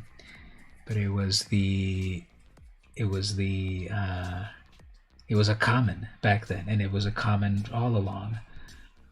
They changed the art in 9th edition and printed last time in Conspiracy. But anyway, we took a little diversion over there. You two also started playing during Ice Age. Cool, very cool. I like. I think back on those great old Ice Age cards. Mark also on the was playing back in the day as well. Anyone else there in the chat that was playing back in the 90s? I was playing between 95 and 99, so 4th edition, Ice Age, those were the good old days. Yes, Fallen Empires, if we look back on it objectively, was bad, but subjectively you had such amazing cards back then. Mirage, and all of that. So we just took a little detour to talk about Scaled Worm, which should have returned back to Kaldheim. And we have instead a Ravenous Lindworm. So we're trying to get this draft to work. We just need to cut 3 more cards. Got some big creatures for the with, I think, okay ramp. The Grizzled Outrider doesn't do much except for be big, but sometimes that ends the games, right? Struggle for Scam 4, put a 1 counter, then we've got a fight. Kin Seekers. If you control 3 or more creatures that share a creature type, what are my creature types anyway? I've got a bunch of elves apparently. A couple of humans. We got some rogues, shapeshifters. That could work. Is that too much effort to get this one to work? The Lichara Kin Seekers. When it enters, if you control 3 or more creatures that share a creature type, put a +1 counter on this. So even it would... Now, does the scry come automatically, or does it have to have put the +1 on it? If you control 3, put a +1, then scry 1. So the grammar of that, what does everyone think on the chat? Do you get the scry even if you don't get the +1? Or you get the scry when you get the +1? It seems to be, to me, that you get the scry if you get the +1, which means you have to have the tribal synergy. I'm not a magic judge, although I have had magic judges on my podcast, and I don't think I can talk to them at the moment, but scry when you get the +1, you learned it the hard way. Oh, okay. Yeah. Because it seems to all flow in the one sentence, right? Here's the whole sentence. When it enters, if you do this, get the counter, then scry. So yeah, and then you said you learned it the hard way. Civic is too much thinking at this time of night. Possibly, yeah. All right, let's 3 more cards. We could also YOLO with 43 cards instead of 40. That wouldn't be horrible, would it? 43 won't completely derail us. Yeah, I don't think that Draugr actually is going to do that much. Let's get rid of them. Sculptor of Winter. Hopefully, Sculptor, I love the art, but hopefully this falls into play. I haven't gotten that many snowlands, but I do have the snow enchantment. And there's the exile, it's a 1/3 blocker anyway. Yeah, let's bring in a 1/3 blocker instead of a 2/2, and we're at 41 cards. Yeah, I don't want to overthink it. Let's go with 41 cards. Don't tell Richard Garfield that I am playing a 41 card deck in limited, but we'll be okay. 41 shouldn't be too bad. Not that many Yeti cards. Seeing how snowlands are entering Magic is going to be interesting in how they play. There's a little extra animation on screen that shows you regular mana and snow mana, so they're there in the right spot, and it shouldn't be too confusing. So we'll see how it plays. So Bubbles, what famous people, which famous people did you end up playing on Arena here on the VIP? I haven't reached anyone famous just yet, but let's see if we run into Gabby Sparts or Saffron Olive or Day 9, Pleasant Kenobi. To be honest, you failed at paying attention to screen names. Well, Human Token VIP 965. We will assume that they are a big name in the world of Magic. Tonight was mostly Human Token. Yeah, I'm glad that the WotC people were able to get everything all sorted out.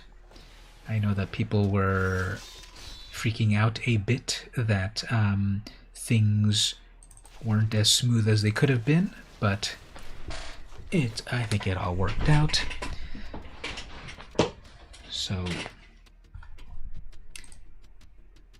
just about time for disclosures again. So, hashtag sponsored. Thank you, Wizards of the Coast, for providing me with a fully loaded Magic Arena account so that I may try the latest and the greatest cards. Thank you for the free product. And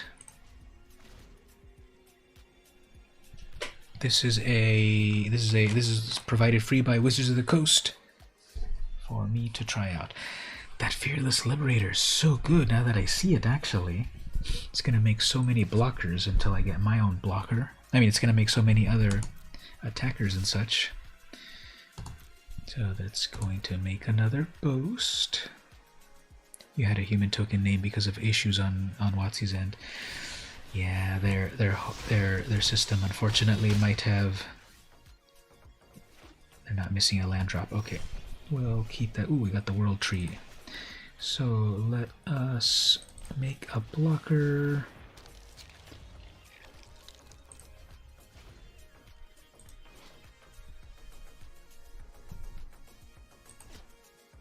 Okay, finally, we got a blocker. So let's see if they don't have some sort of combat. Oh, they have that. Okay, fine. Broken Wings will take care of it, but at least they don't make another Berserker. I'm down to 6 life already.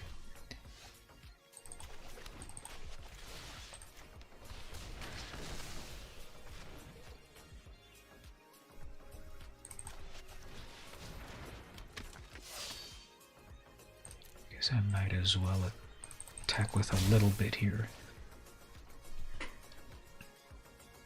So how long did you end up doing your stream for, Bubbles? Ah man, 2 of those. I started at 8 p.m. Pacific time, and it's currently 11:28 Pacific time, so that is some amount of hours. Don't tell me they have the return creature card. Oh, you may exile, blah blah blah. Okay, there's a flyer. Well, I get to have the World Tree kick in, so I don't know if that's gonna do me any good. That's a good game on that, right?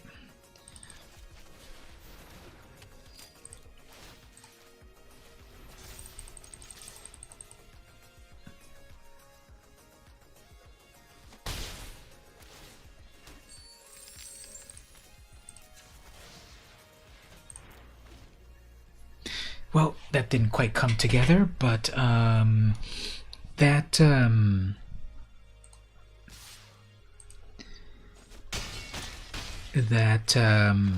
turn to whatchamacallit was actually way better than I thought. It definitely... Where did it go? Yeah, that Fearless Liberator did way better than it should have. I don't know, I was holding on too much onto my blocker, but it didn't even really help me. So you split your stream, you did 1 12 to 4, and then 1 to 8, and then I rated you. Thank you for that. We'll see how far we go myself over here. But I appreciate everyone sticking around, rating me. Everyone in the chat there, tell me what was Air Bubble's most epic play when you followed her, when you were watching her, that is, and I will attempt to get 10% of that same epicness at some point. So earlier I was playing Sealed, and there were some epic things that happened there. I'm already forgetting what it was. Help me in the chat here. What did we do that was pretty cool on the Sealed? What's also really cool is to see the account here, and it says I have 1.3 million gems. It's like, wow, I want that in my real account, but maybe we can hack the system somehow to get those gems to somehow end up in our real accounts, just like that one movie. All right, so what do we have here? Double green. Nothing epic per se, perhaps. That cruise for 3.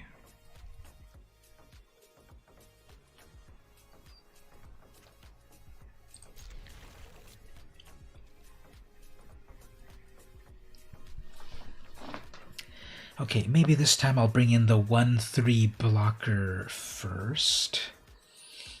Oh look, they got the little bear. It's scratching itself, and it's got a little fish in its... Can I interact with it? And it's got a little fish in its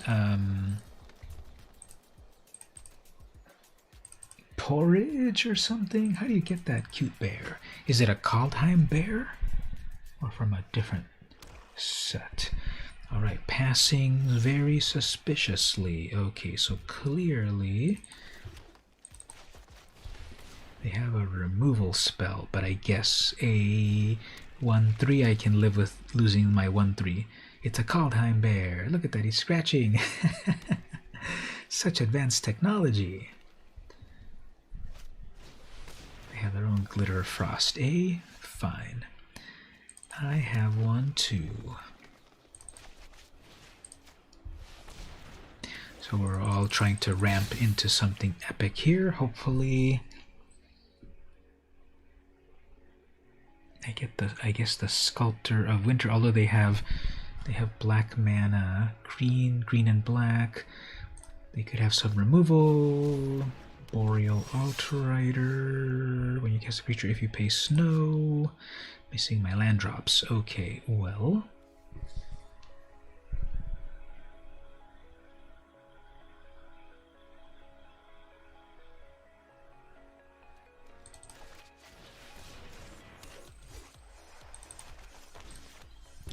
So we'll do a double play here. Maybe that'll draw us. Yeah, there we go. There's the land that we need.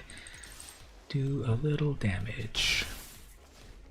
So they have one snow. Are they going to pop off with that snow land?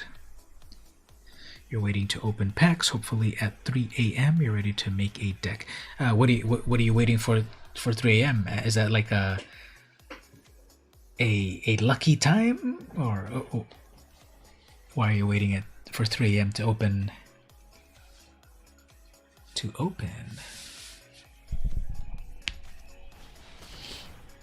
Well, of course they would get a flyer, but I have a blocker and I have a plummet, or whatever the thing is. All right, so I can pay 1, 2, 3, 4, 5, 6. I can tap out. And then 1, 2, 3, 4, 5, and then untap that land right there and tap it again. But why does it only let me pick white? That's weird. Actually, wait, it crashed. I crashed it. No, it's crashed. I broke arena with my Sculptor of Winter. It's timing me out, but it's... Look at that, I can't select anything. I'm getting roped. I have to apologize to Marco over here on the server. I'm not roping you, Marco, I swear. Let me just tell Marco over here. Sorry, I crashed it. I'm stuck. Yeah, this is gonna rope them out, and I have no... ability. I think I also hear some sort of weird sound in the background. Let me mute this for a moment. Yeah, listen. Can you hear that? It's like a constant... You have to click around and off the screen, then back. Off the screen, if I click over here and back here.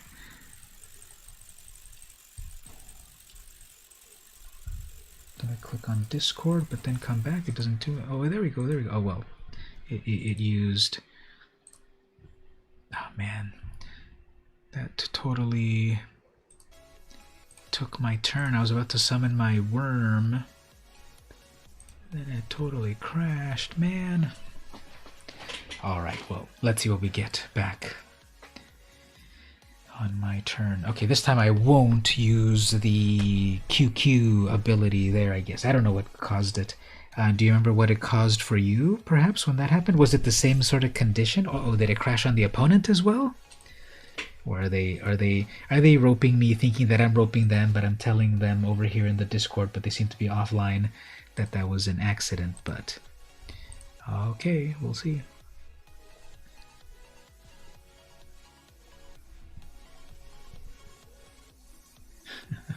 Can't get enough of that bear scratching. Does it do anything? Like, does it ever get its fish there? Can I interact with it, and does it growl at me or something? Well, as for my Black Lotus, it blooms. If you have the bear, you can click the fish and it changes colors. How does the green bear look? Well, there's been green bears in Magic, I'm sure. Yeah, did it also crash for the opponent, or are they? Yeah, it also crashed for the opponent. So are we both stuck on things? Okay, I'm gonna give it a shot here once again. No, I crashed it there. See, look at that. As soon as I selected that, I think that artifact is cursed. Undo. Can I Z? Wait. Oh, what's going on here? What is going on here?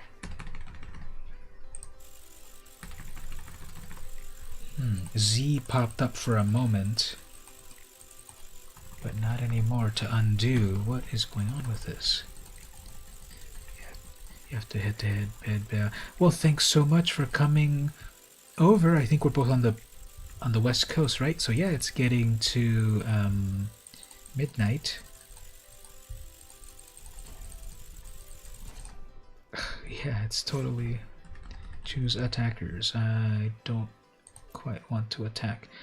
I don't want to end turn either. I guess I'll play something. Fine, I can't do my amazing trick, which is what that Sculptor of the Winter is all about it in here. But I guess we'll just end. I guess I can't use my mana for the moment. Have a good night. Hopefully you enjoyed the early access event. Thanks Wizards of the Coast for having us on this. And thanks everyone that's come to hang out from Destroy Target Non-Land Permanent. No!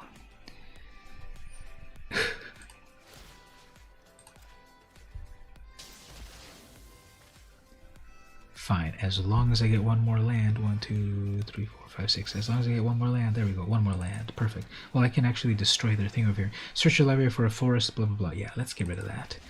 I want to... I could have destroyed their flyer, I guess.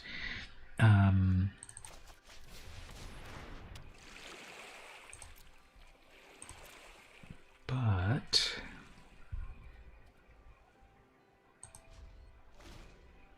we have the last land for that worm. It'll gain me 4 life.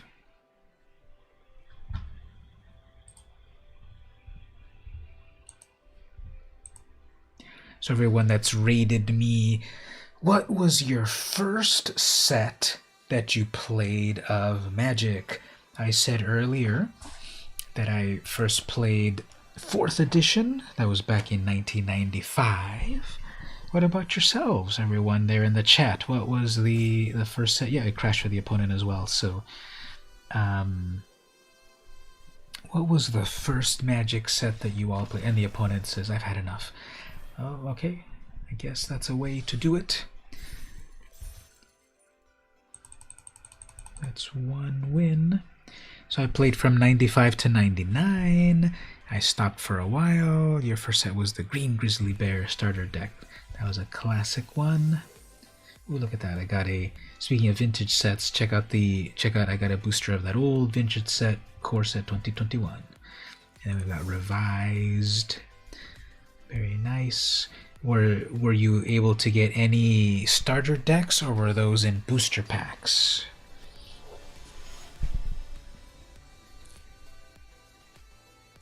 I can actually reach right over here and pull off of the shelf a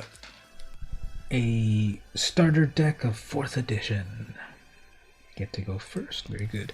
So let's switch over here briefly. Full screen. There we go. Sealed 4th edition right here. Nice.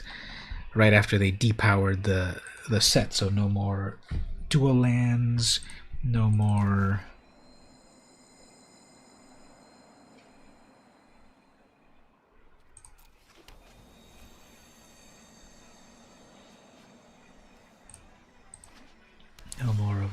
hot stuff.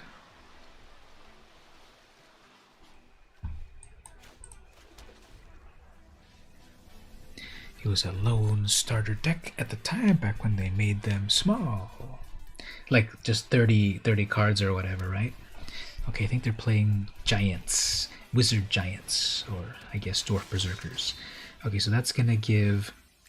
That is going to give haste to things that will come in the future. So I could get the Horizon Seeker, and if it lives, I can boast into the big stuff.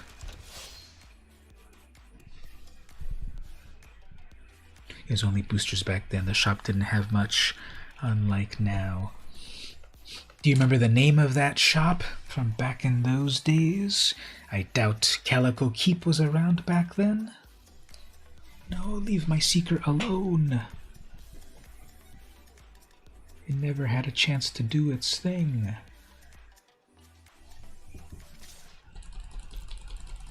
Alright, they'll probably hit me with that and then torch my Seeker.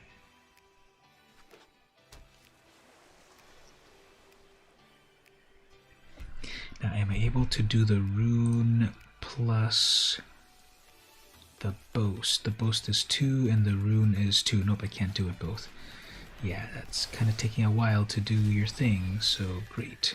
Fine, let's put the... Let's make that bird bigger.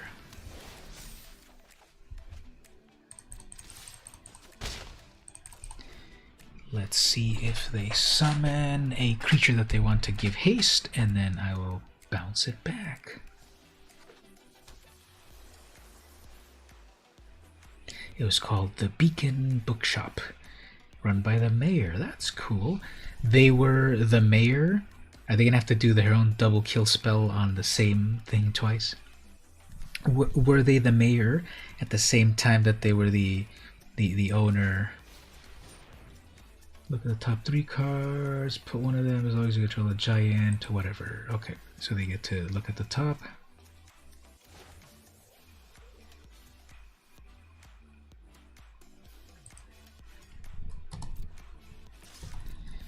Okay, so we're gonna race for a moment. Pausing on 2. Raven form. Okay, that sentinel, that will help me ramp, but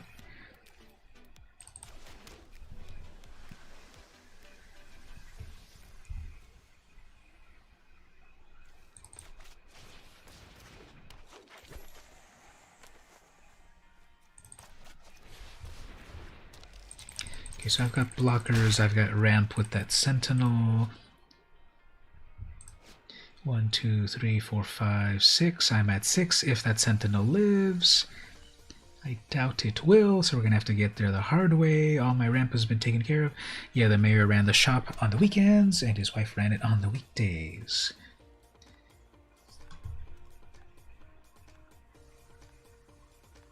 The Beacon Bookshop. Were they sounds like they were first a bookshop, and then they put in this newfangled game called Magic the Gathering, and so then are they gonna pay for it? Will you pay the 2? They will. Okay, when it's got hexproof. Okay, if they attack with it, then I can depart it. Okay, yeah, they're gonna tap it and hexproof it, and then I get to bounce it back. So, oh, the humanity.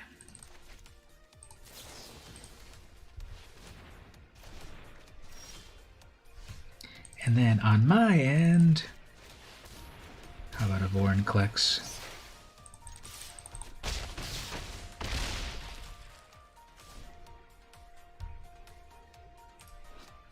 Trample and haste, and then counters. And they're looking at the graveyard. Okay. So this came together pretty well.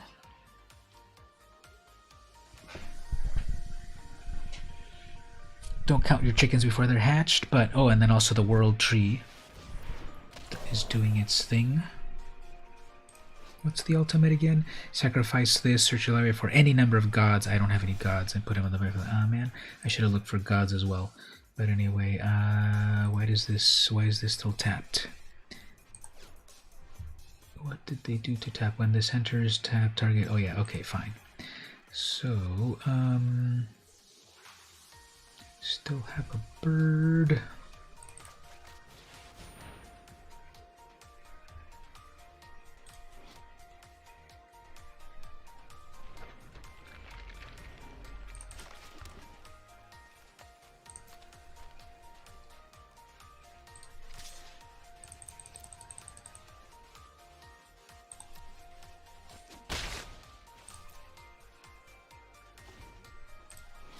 So if I pay 2, I can turn this into a 2/3. They can haste something. Used to buy Ian Livingstone and Steve Jackson books from there. Well, I definitely recognize Steve Jackson, but perhaps not Ian Livingstone. Steve Jackson games, right? RPG and such. What are some books from Ian Livingstone that I might know about? Okay, so we have one. We can bring out a big old worm. I guess let's just go for it. Two flyers plus a blocker, and I can -2 the Mistwalker twice. So they have 1 air. It's a 2/3 trampling bird. That's hilarious. Okay, so what are the blocks? They're totally tapped out.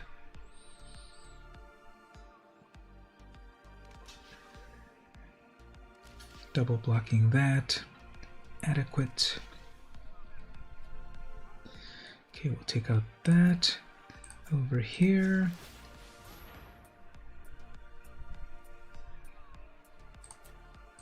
We'll definitely take out that air defense.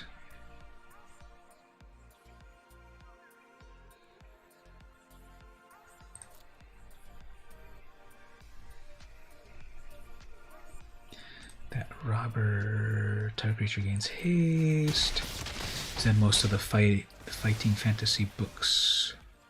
Example, Citadel of Chaos. Alright, so this is kind of funny. The creature that they exiled and turned into a bird back on turn 1 is possibly the creature that is going to be their own demise, because I've been still attacking with it since the beginning, and I powered it up with a Rune of Might, and that is a 2/2 trampler, and they have no more air defenses. And then they're looking at all of their possibilities, but that's not going to do too much there. And I have that worm. I'm no coward, but I'd sooner tangle with a rampaging Torga troll than a hungry lindworm. And that's Jaeger Bisker Warrior.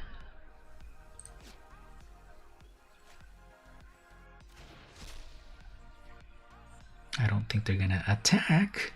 And I still have that bird in the air, so a bird in the air is worth 2 in the bush. That's how the expression goes, right? There we go, human token 1227. Your own bird that you bequeathed me came back to roost and peck your eyes out in the cold, frozen tundras of Kaldheim. Yep, the birdie did it. We gave him the bird. We gave them the bird. We gave them back the bird. Okay, I'm gonna take a short little break. When I come back, we'll keep going on this. We're at 2 wins so far, streaming for 3 hours 43 minutes so far. We'll take a little bit of a break, and we come back. We've got more stuff to do.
Alright everyone, we are back, and we've got a guest, special guest on the stream. The kitty has decided to grace us with his presence. We'll see if I'm able to play any amount of magic with him here, but he might not be tameable. He's still a young little kitten and everything is an adventure. So how many of you have a pet that helps you stream, quote, helps you stream when you or play your own games? So we'll see if we can try to get the next game here. So he likes to see the pretty flashing things on Arena, and he wants to help by running up to the screen and battling what's on the screen. But we'll see if he behaves a little bit. No. Ow. All right, so let's see here. Mistwalker. I have the. As long as I get the third land, I'll be okay. Come on, human token 1311. We'll go green on that.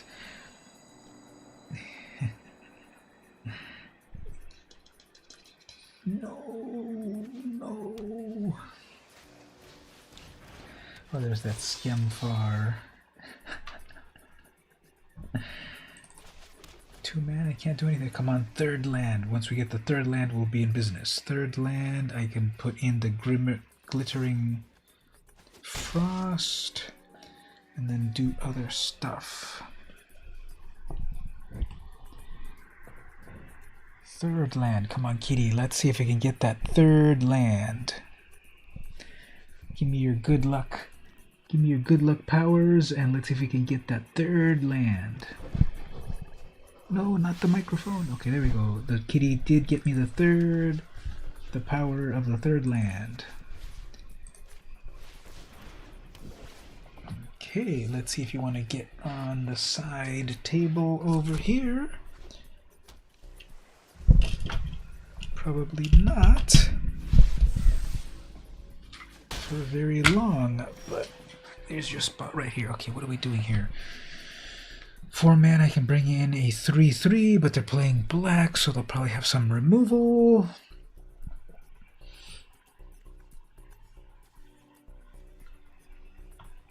Guess. What did they play? Oh, they put stuff into Foretell. Let's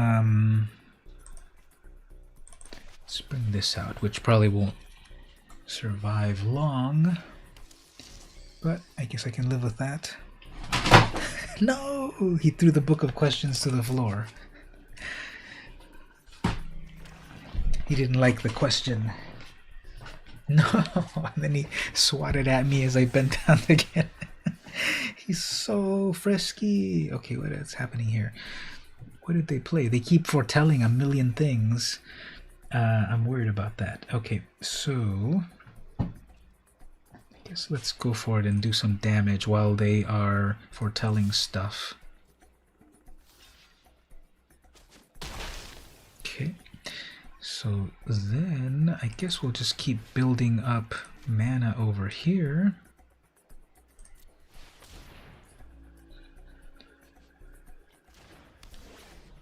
for when we get the big stuff. Scry 2, draw 2.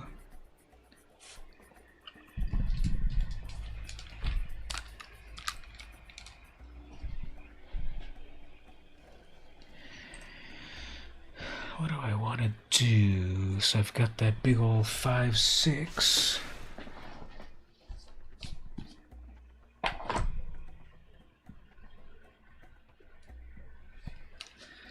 Probably should keep my headphones off for the moment because I know the cat's gonna jump. 3, 4, 5, 6. They have 6 in total. I have 1, 2, 3, 4, 5. I've been missing land drops and I've been having to suffice on those. Discard 2. Okay, fine. I guess that knave will never really do much. And then neither will that kin seeker. I guess they have one more to foretell, possibly? Nope. Okay.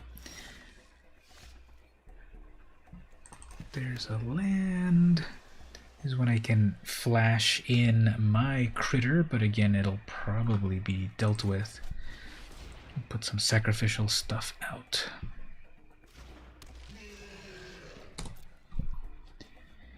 Cannot be blocked.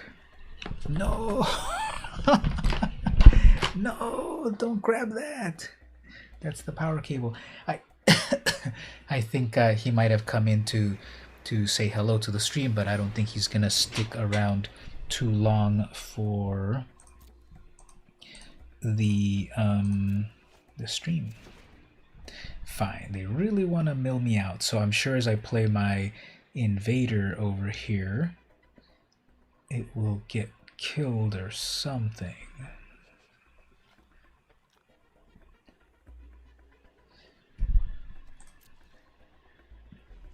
We have one more foretell card.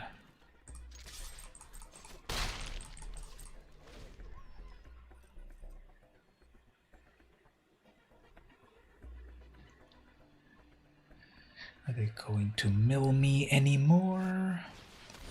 Each player mills, then you may exile creature card from each graveyard until end of turn. You may cast spells from among these exiled. Okay. I'm going to try to flash in this invader, but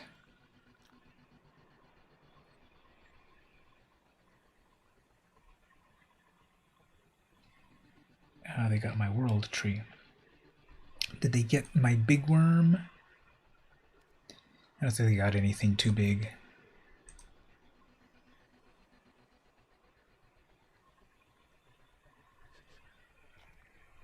Well, I guess he calmed it down a little bit. He's also seeing me contemplating my strategies. Well, never mind. He was just awakened. Look over there at the folks at home, right over there. No! Look, don't touch. Alright, let me take him outside. He's nocturnal and it's time to play.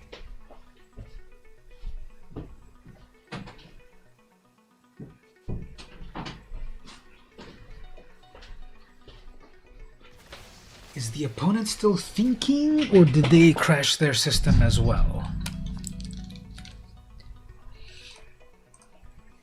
I guess they exiled just a really bad creature out of that? Alright, let's see if all of this ramp into this 5/6 will do anything. Nope, they're looking at their card. So that's a counterspell. Wow. Okay, we can exile artifact or creature. Artifact or creature, but not an enchantment. So, okay. I guess we'll hold on to it.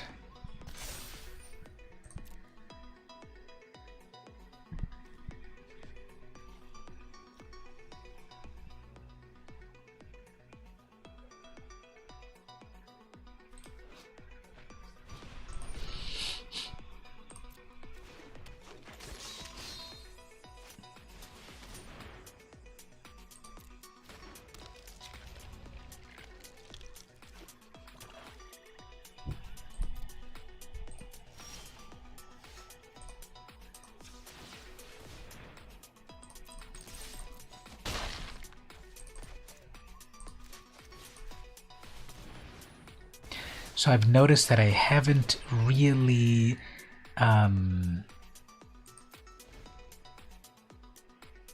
foretold many things.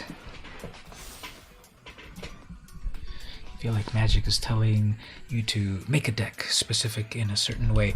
What are those signs that you're getting about what kind of specific deck? Okay, so it does let me do it. Put it on top or not. Has still 21 cards. So let's see if we get anything good. And then they're gonna recast that. Fine, it's gonna mill that too. Guess they have a big brain play going on. It was mostly lands. And then we're gonna have to wait for the player to take 10 years to figure out what they want to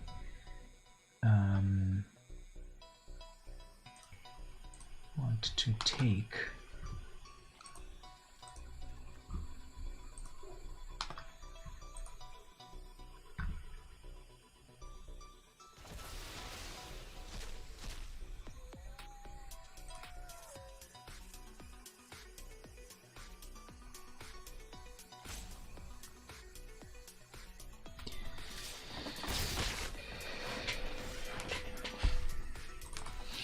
Well, I guess we'll get double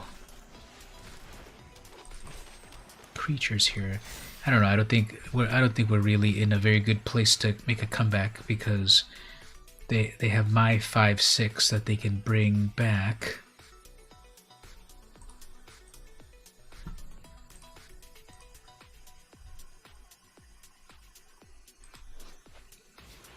So that's a pretty good one because it's a rare.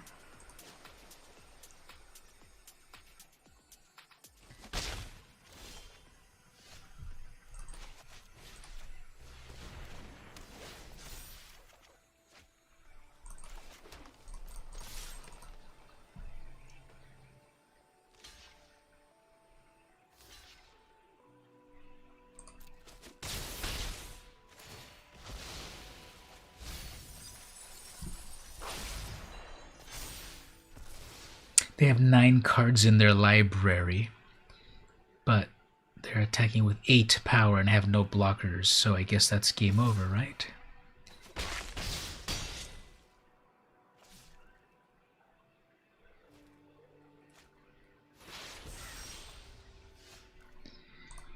So yeah, there's nothing left on that. Okay, let's move on.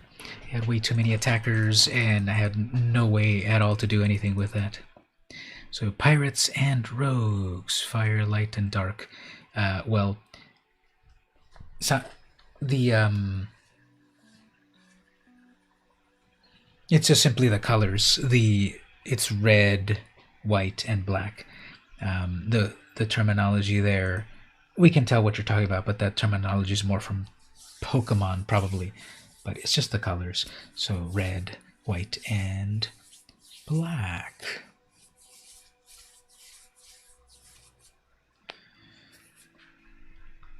Okay, let's see if we can get another game going on here. How long have I been streaming?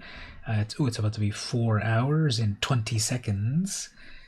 So hopefully people are enjoying looking at the brand new cards. There's so much more complexity in this set, definitely.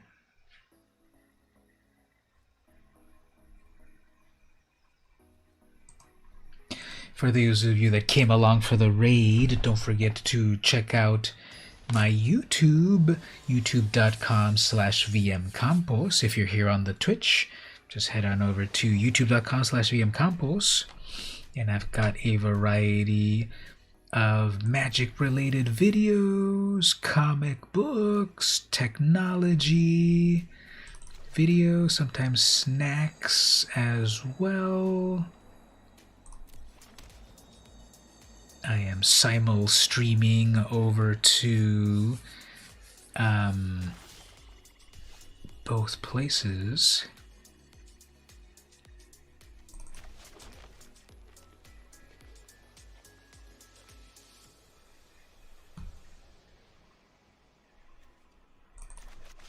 will those colors work?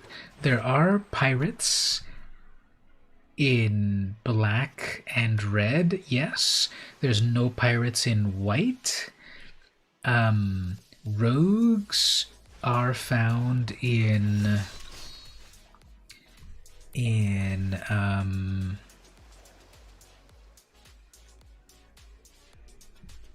black and blue. So out of those two tribes that you're interested in,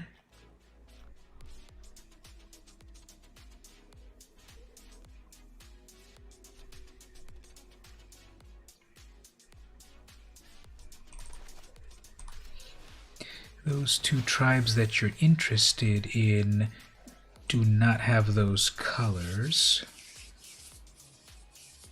I mean, yeah, they're not in those colors. Some of those are not in those colors.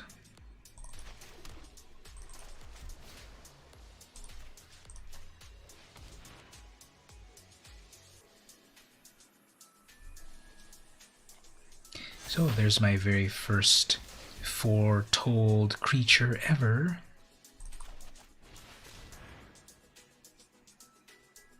I mean, this is the very first time I ever played Foretell.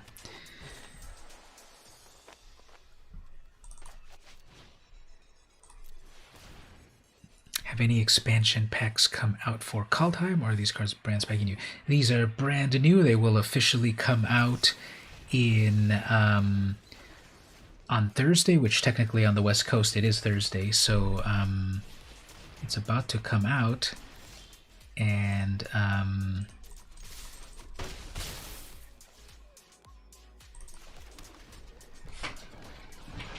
the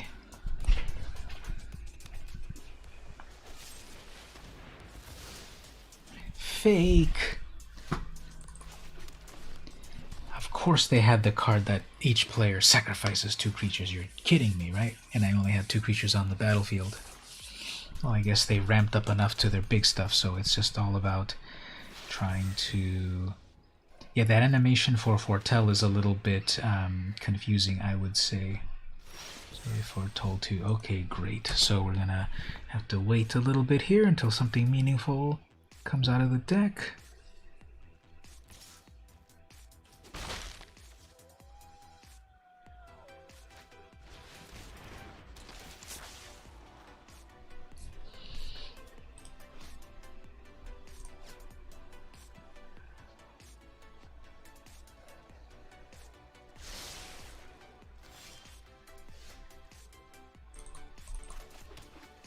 Gonna head out. Okay, great. Might be a good time to end. This deck is out of gas now, so thanks for coming to hang out on the stream, Stevie, and maybe by the time you get up, the arena on mobile will be out.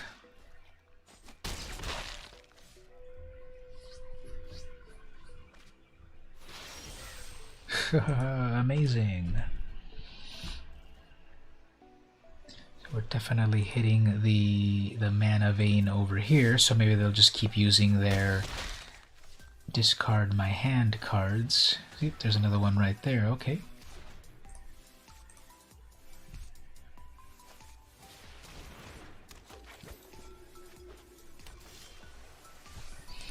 Yeah, I'm not gonna waste my time with all of those lands. They're already building a critical mass and I'm just spinning my wheel, so okay, GG. The RNG of it all.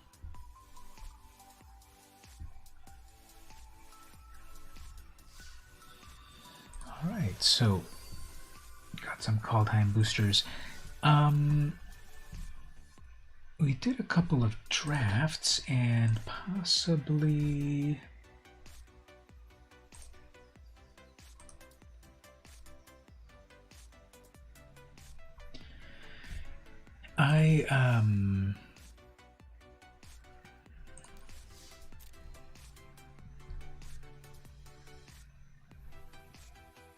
I think at this point, because most of the US people have already played,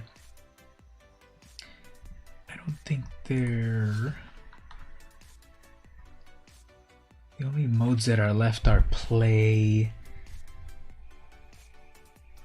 and bot match, so there really aren't any other modes to play, but just out of curiosity, I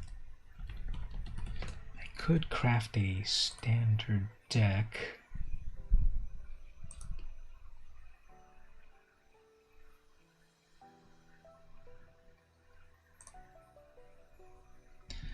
I don't think there's really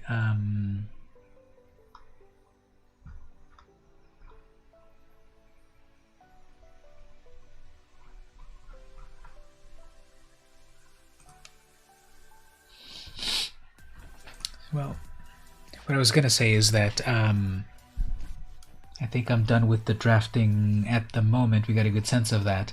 We can play the plain old play queue, but who knows what people are playing. And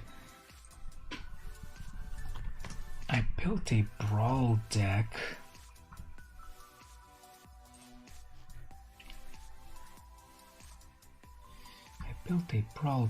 But I don't think I'm going to be able to find people to actually play it.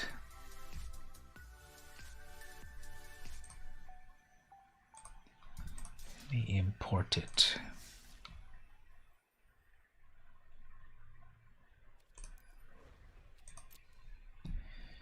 So it wasn't really complete. I'm at 77 cards.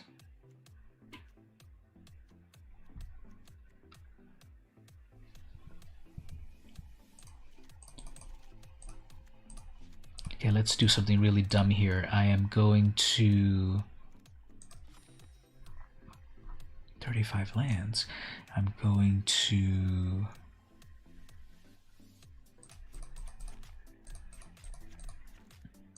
try out this this deck that I made for Brawl that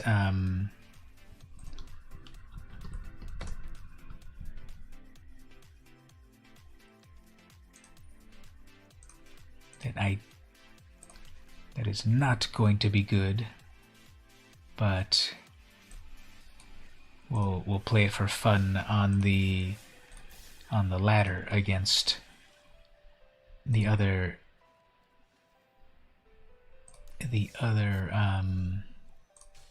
VIP people. So let's just, why does it not let me play this? 6 invalid cards. What are the invalid cards? The Veil.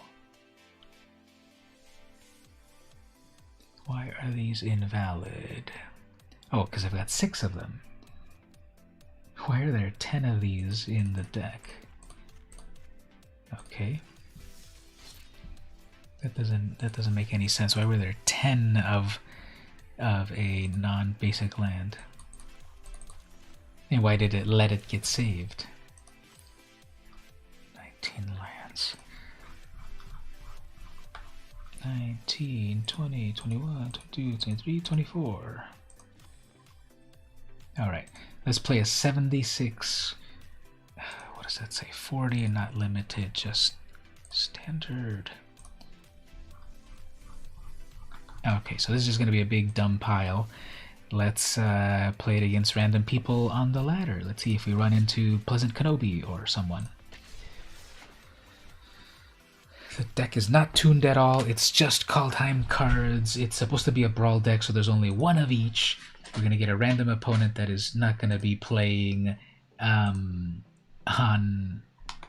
brand, but we'll see what happens.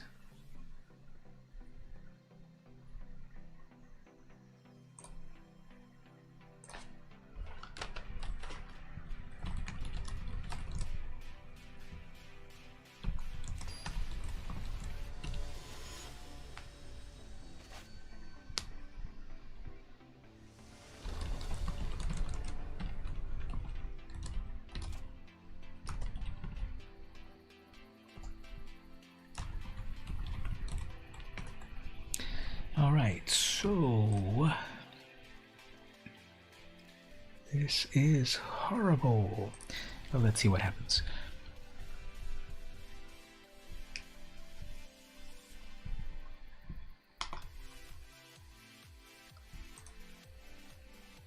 Alright, so the idea is that it's a brawl deck, but it's Tybalt focused. Okay, they went down to 4 cards, so that's worrisome, of course. Dream to Borrower, each on that card in your hand without foretell. Tormod's Crypt, okay. So we're gonna have to...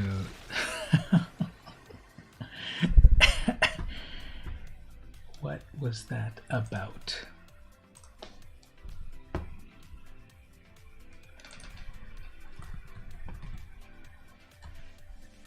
What were they trying to do in that deck anyway that they...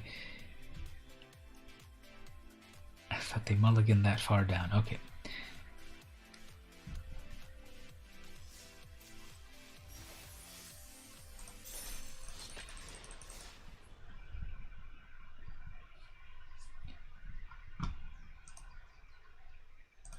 So as the next match comes up, here's another thing. If you're coming in from Air Bubbles Raid, one of the things that I also do is do a question of the day. I already asked today's question, but I'm going to ask a random question from some other point. So here is the other, here's another question. What do you need to throw away? So it's asking you about how would you declutter. What do you need to throw away?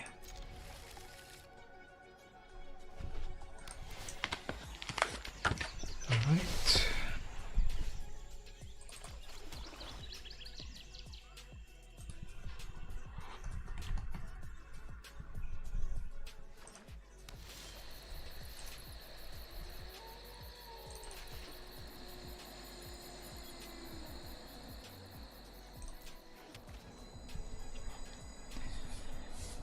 So that could be philosophical, or that could be obvious. What do you need to throw away?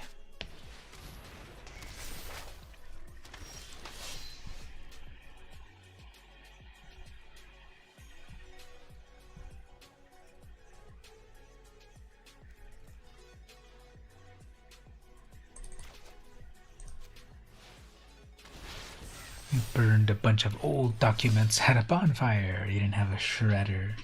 That's another way to do it.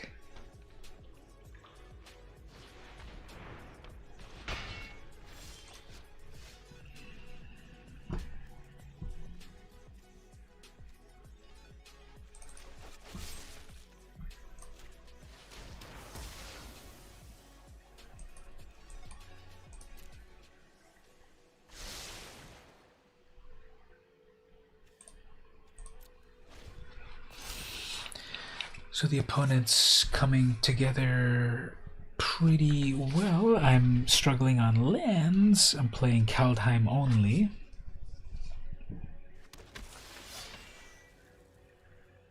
There's a lot that you need to throw away, it seems.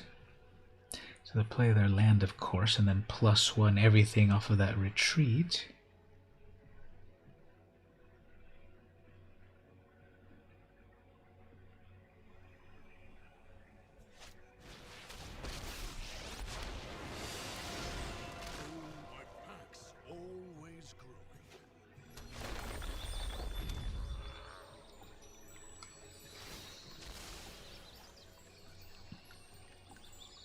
So this deck has so far had only 1 Kaldheim card. So that's pretty boring.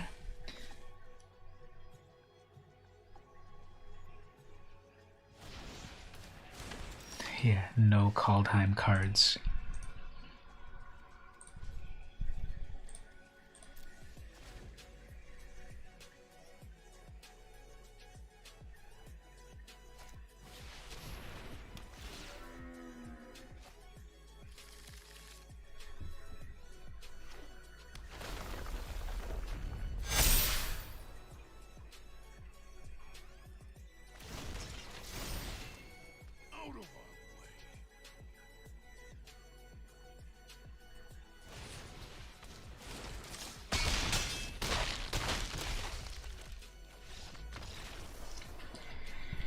So I have the adequate number of lands, but that's really weird to get absolutely no lands.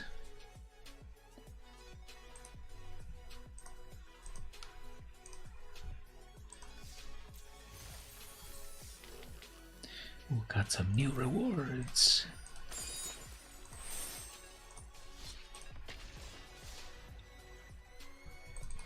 Let's play another one. I'm sure it's not going to be that interesting to play this mode, because I think the majority of people that are playing this mode in the event are trying to break the meta before the cards are even out. So you're gonna see a lot of decks that maybe have like 1 or 2 Kaldheim cards.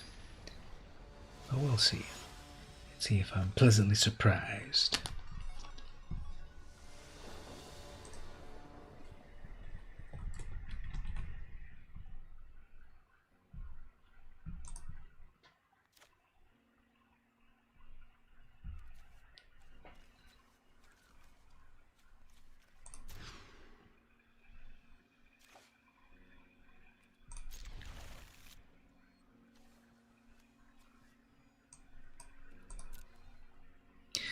Alright, 2 mana.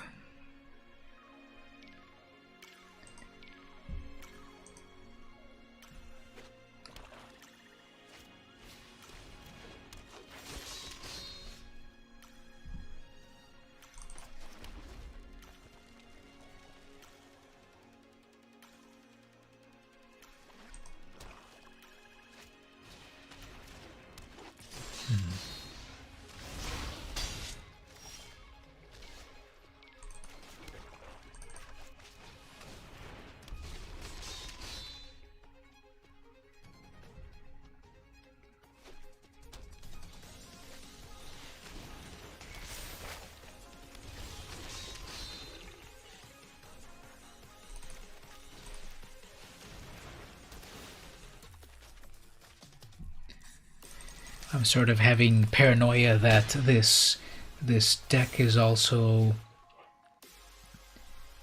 like, what is going on with the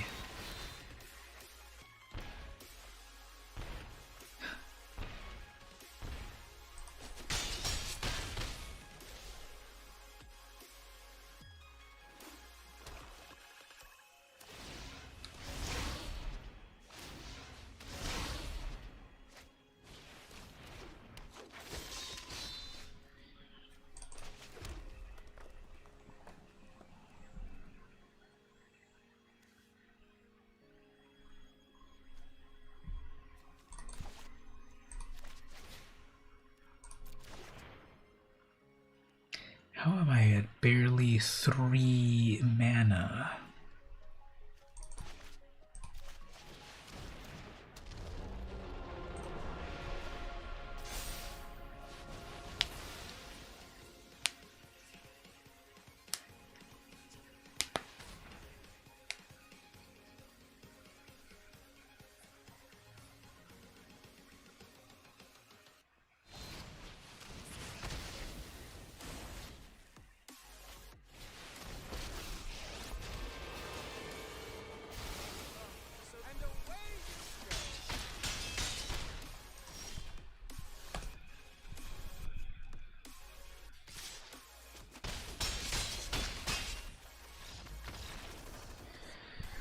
So there's Tybalt.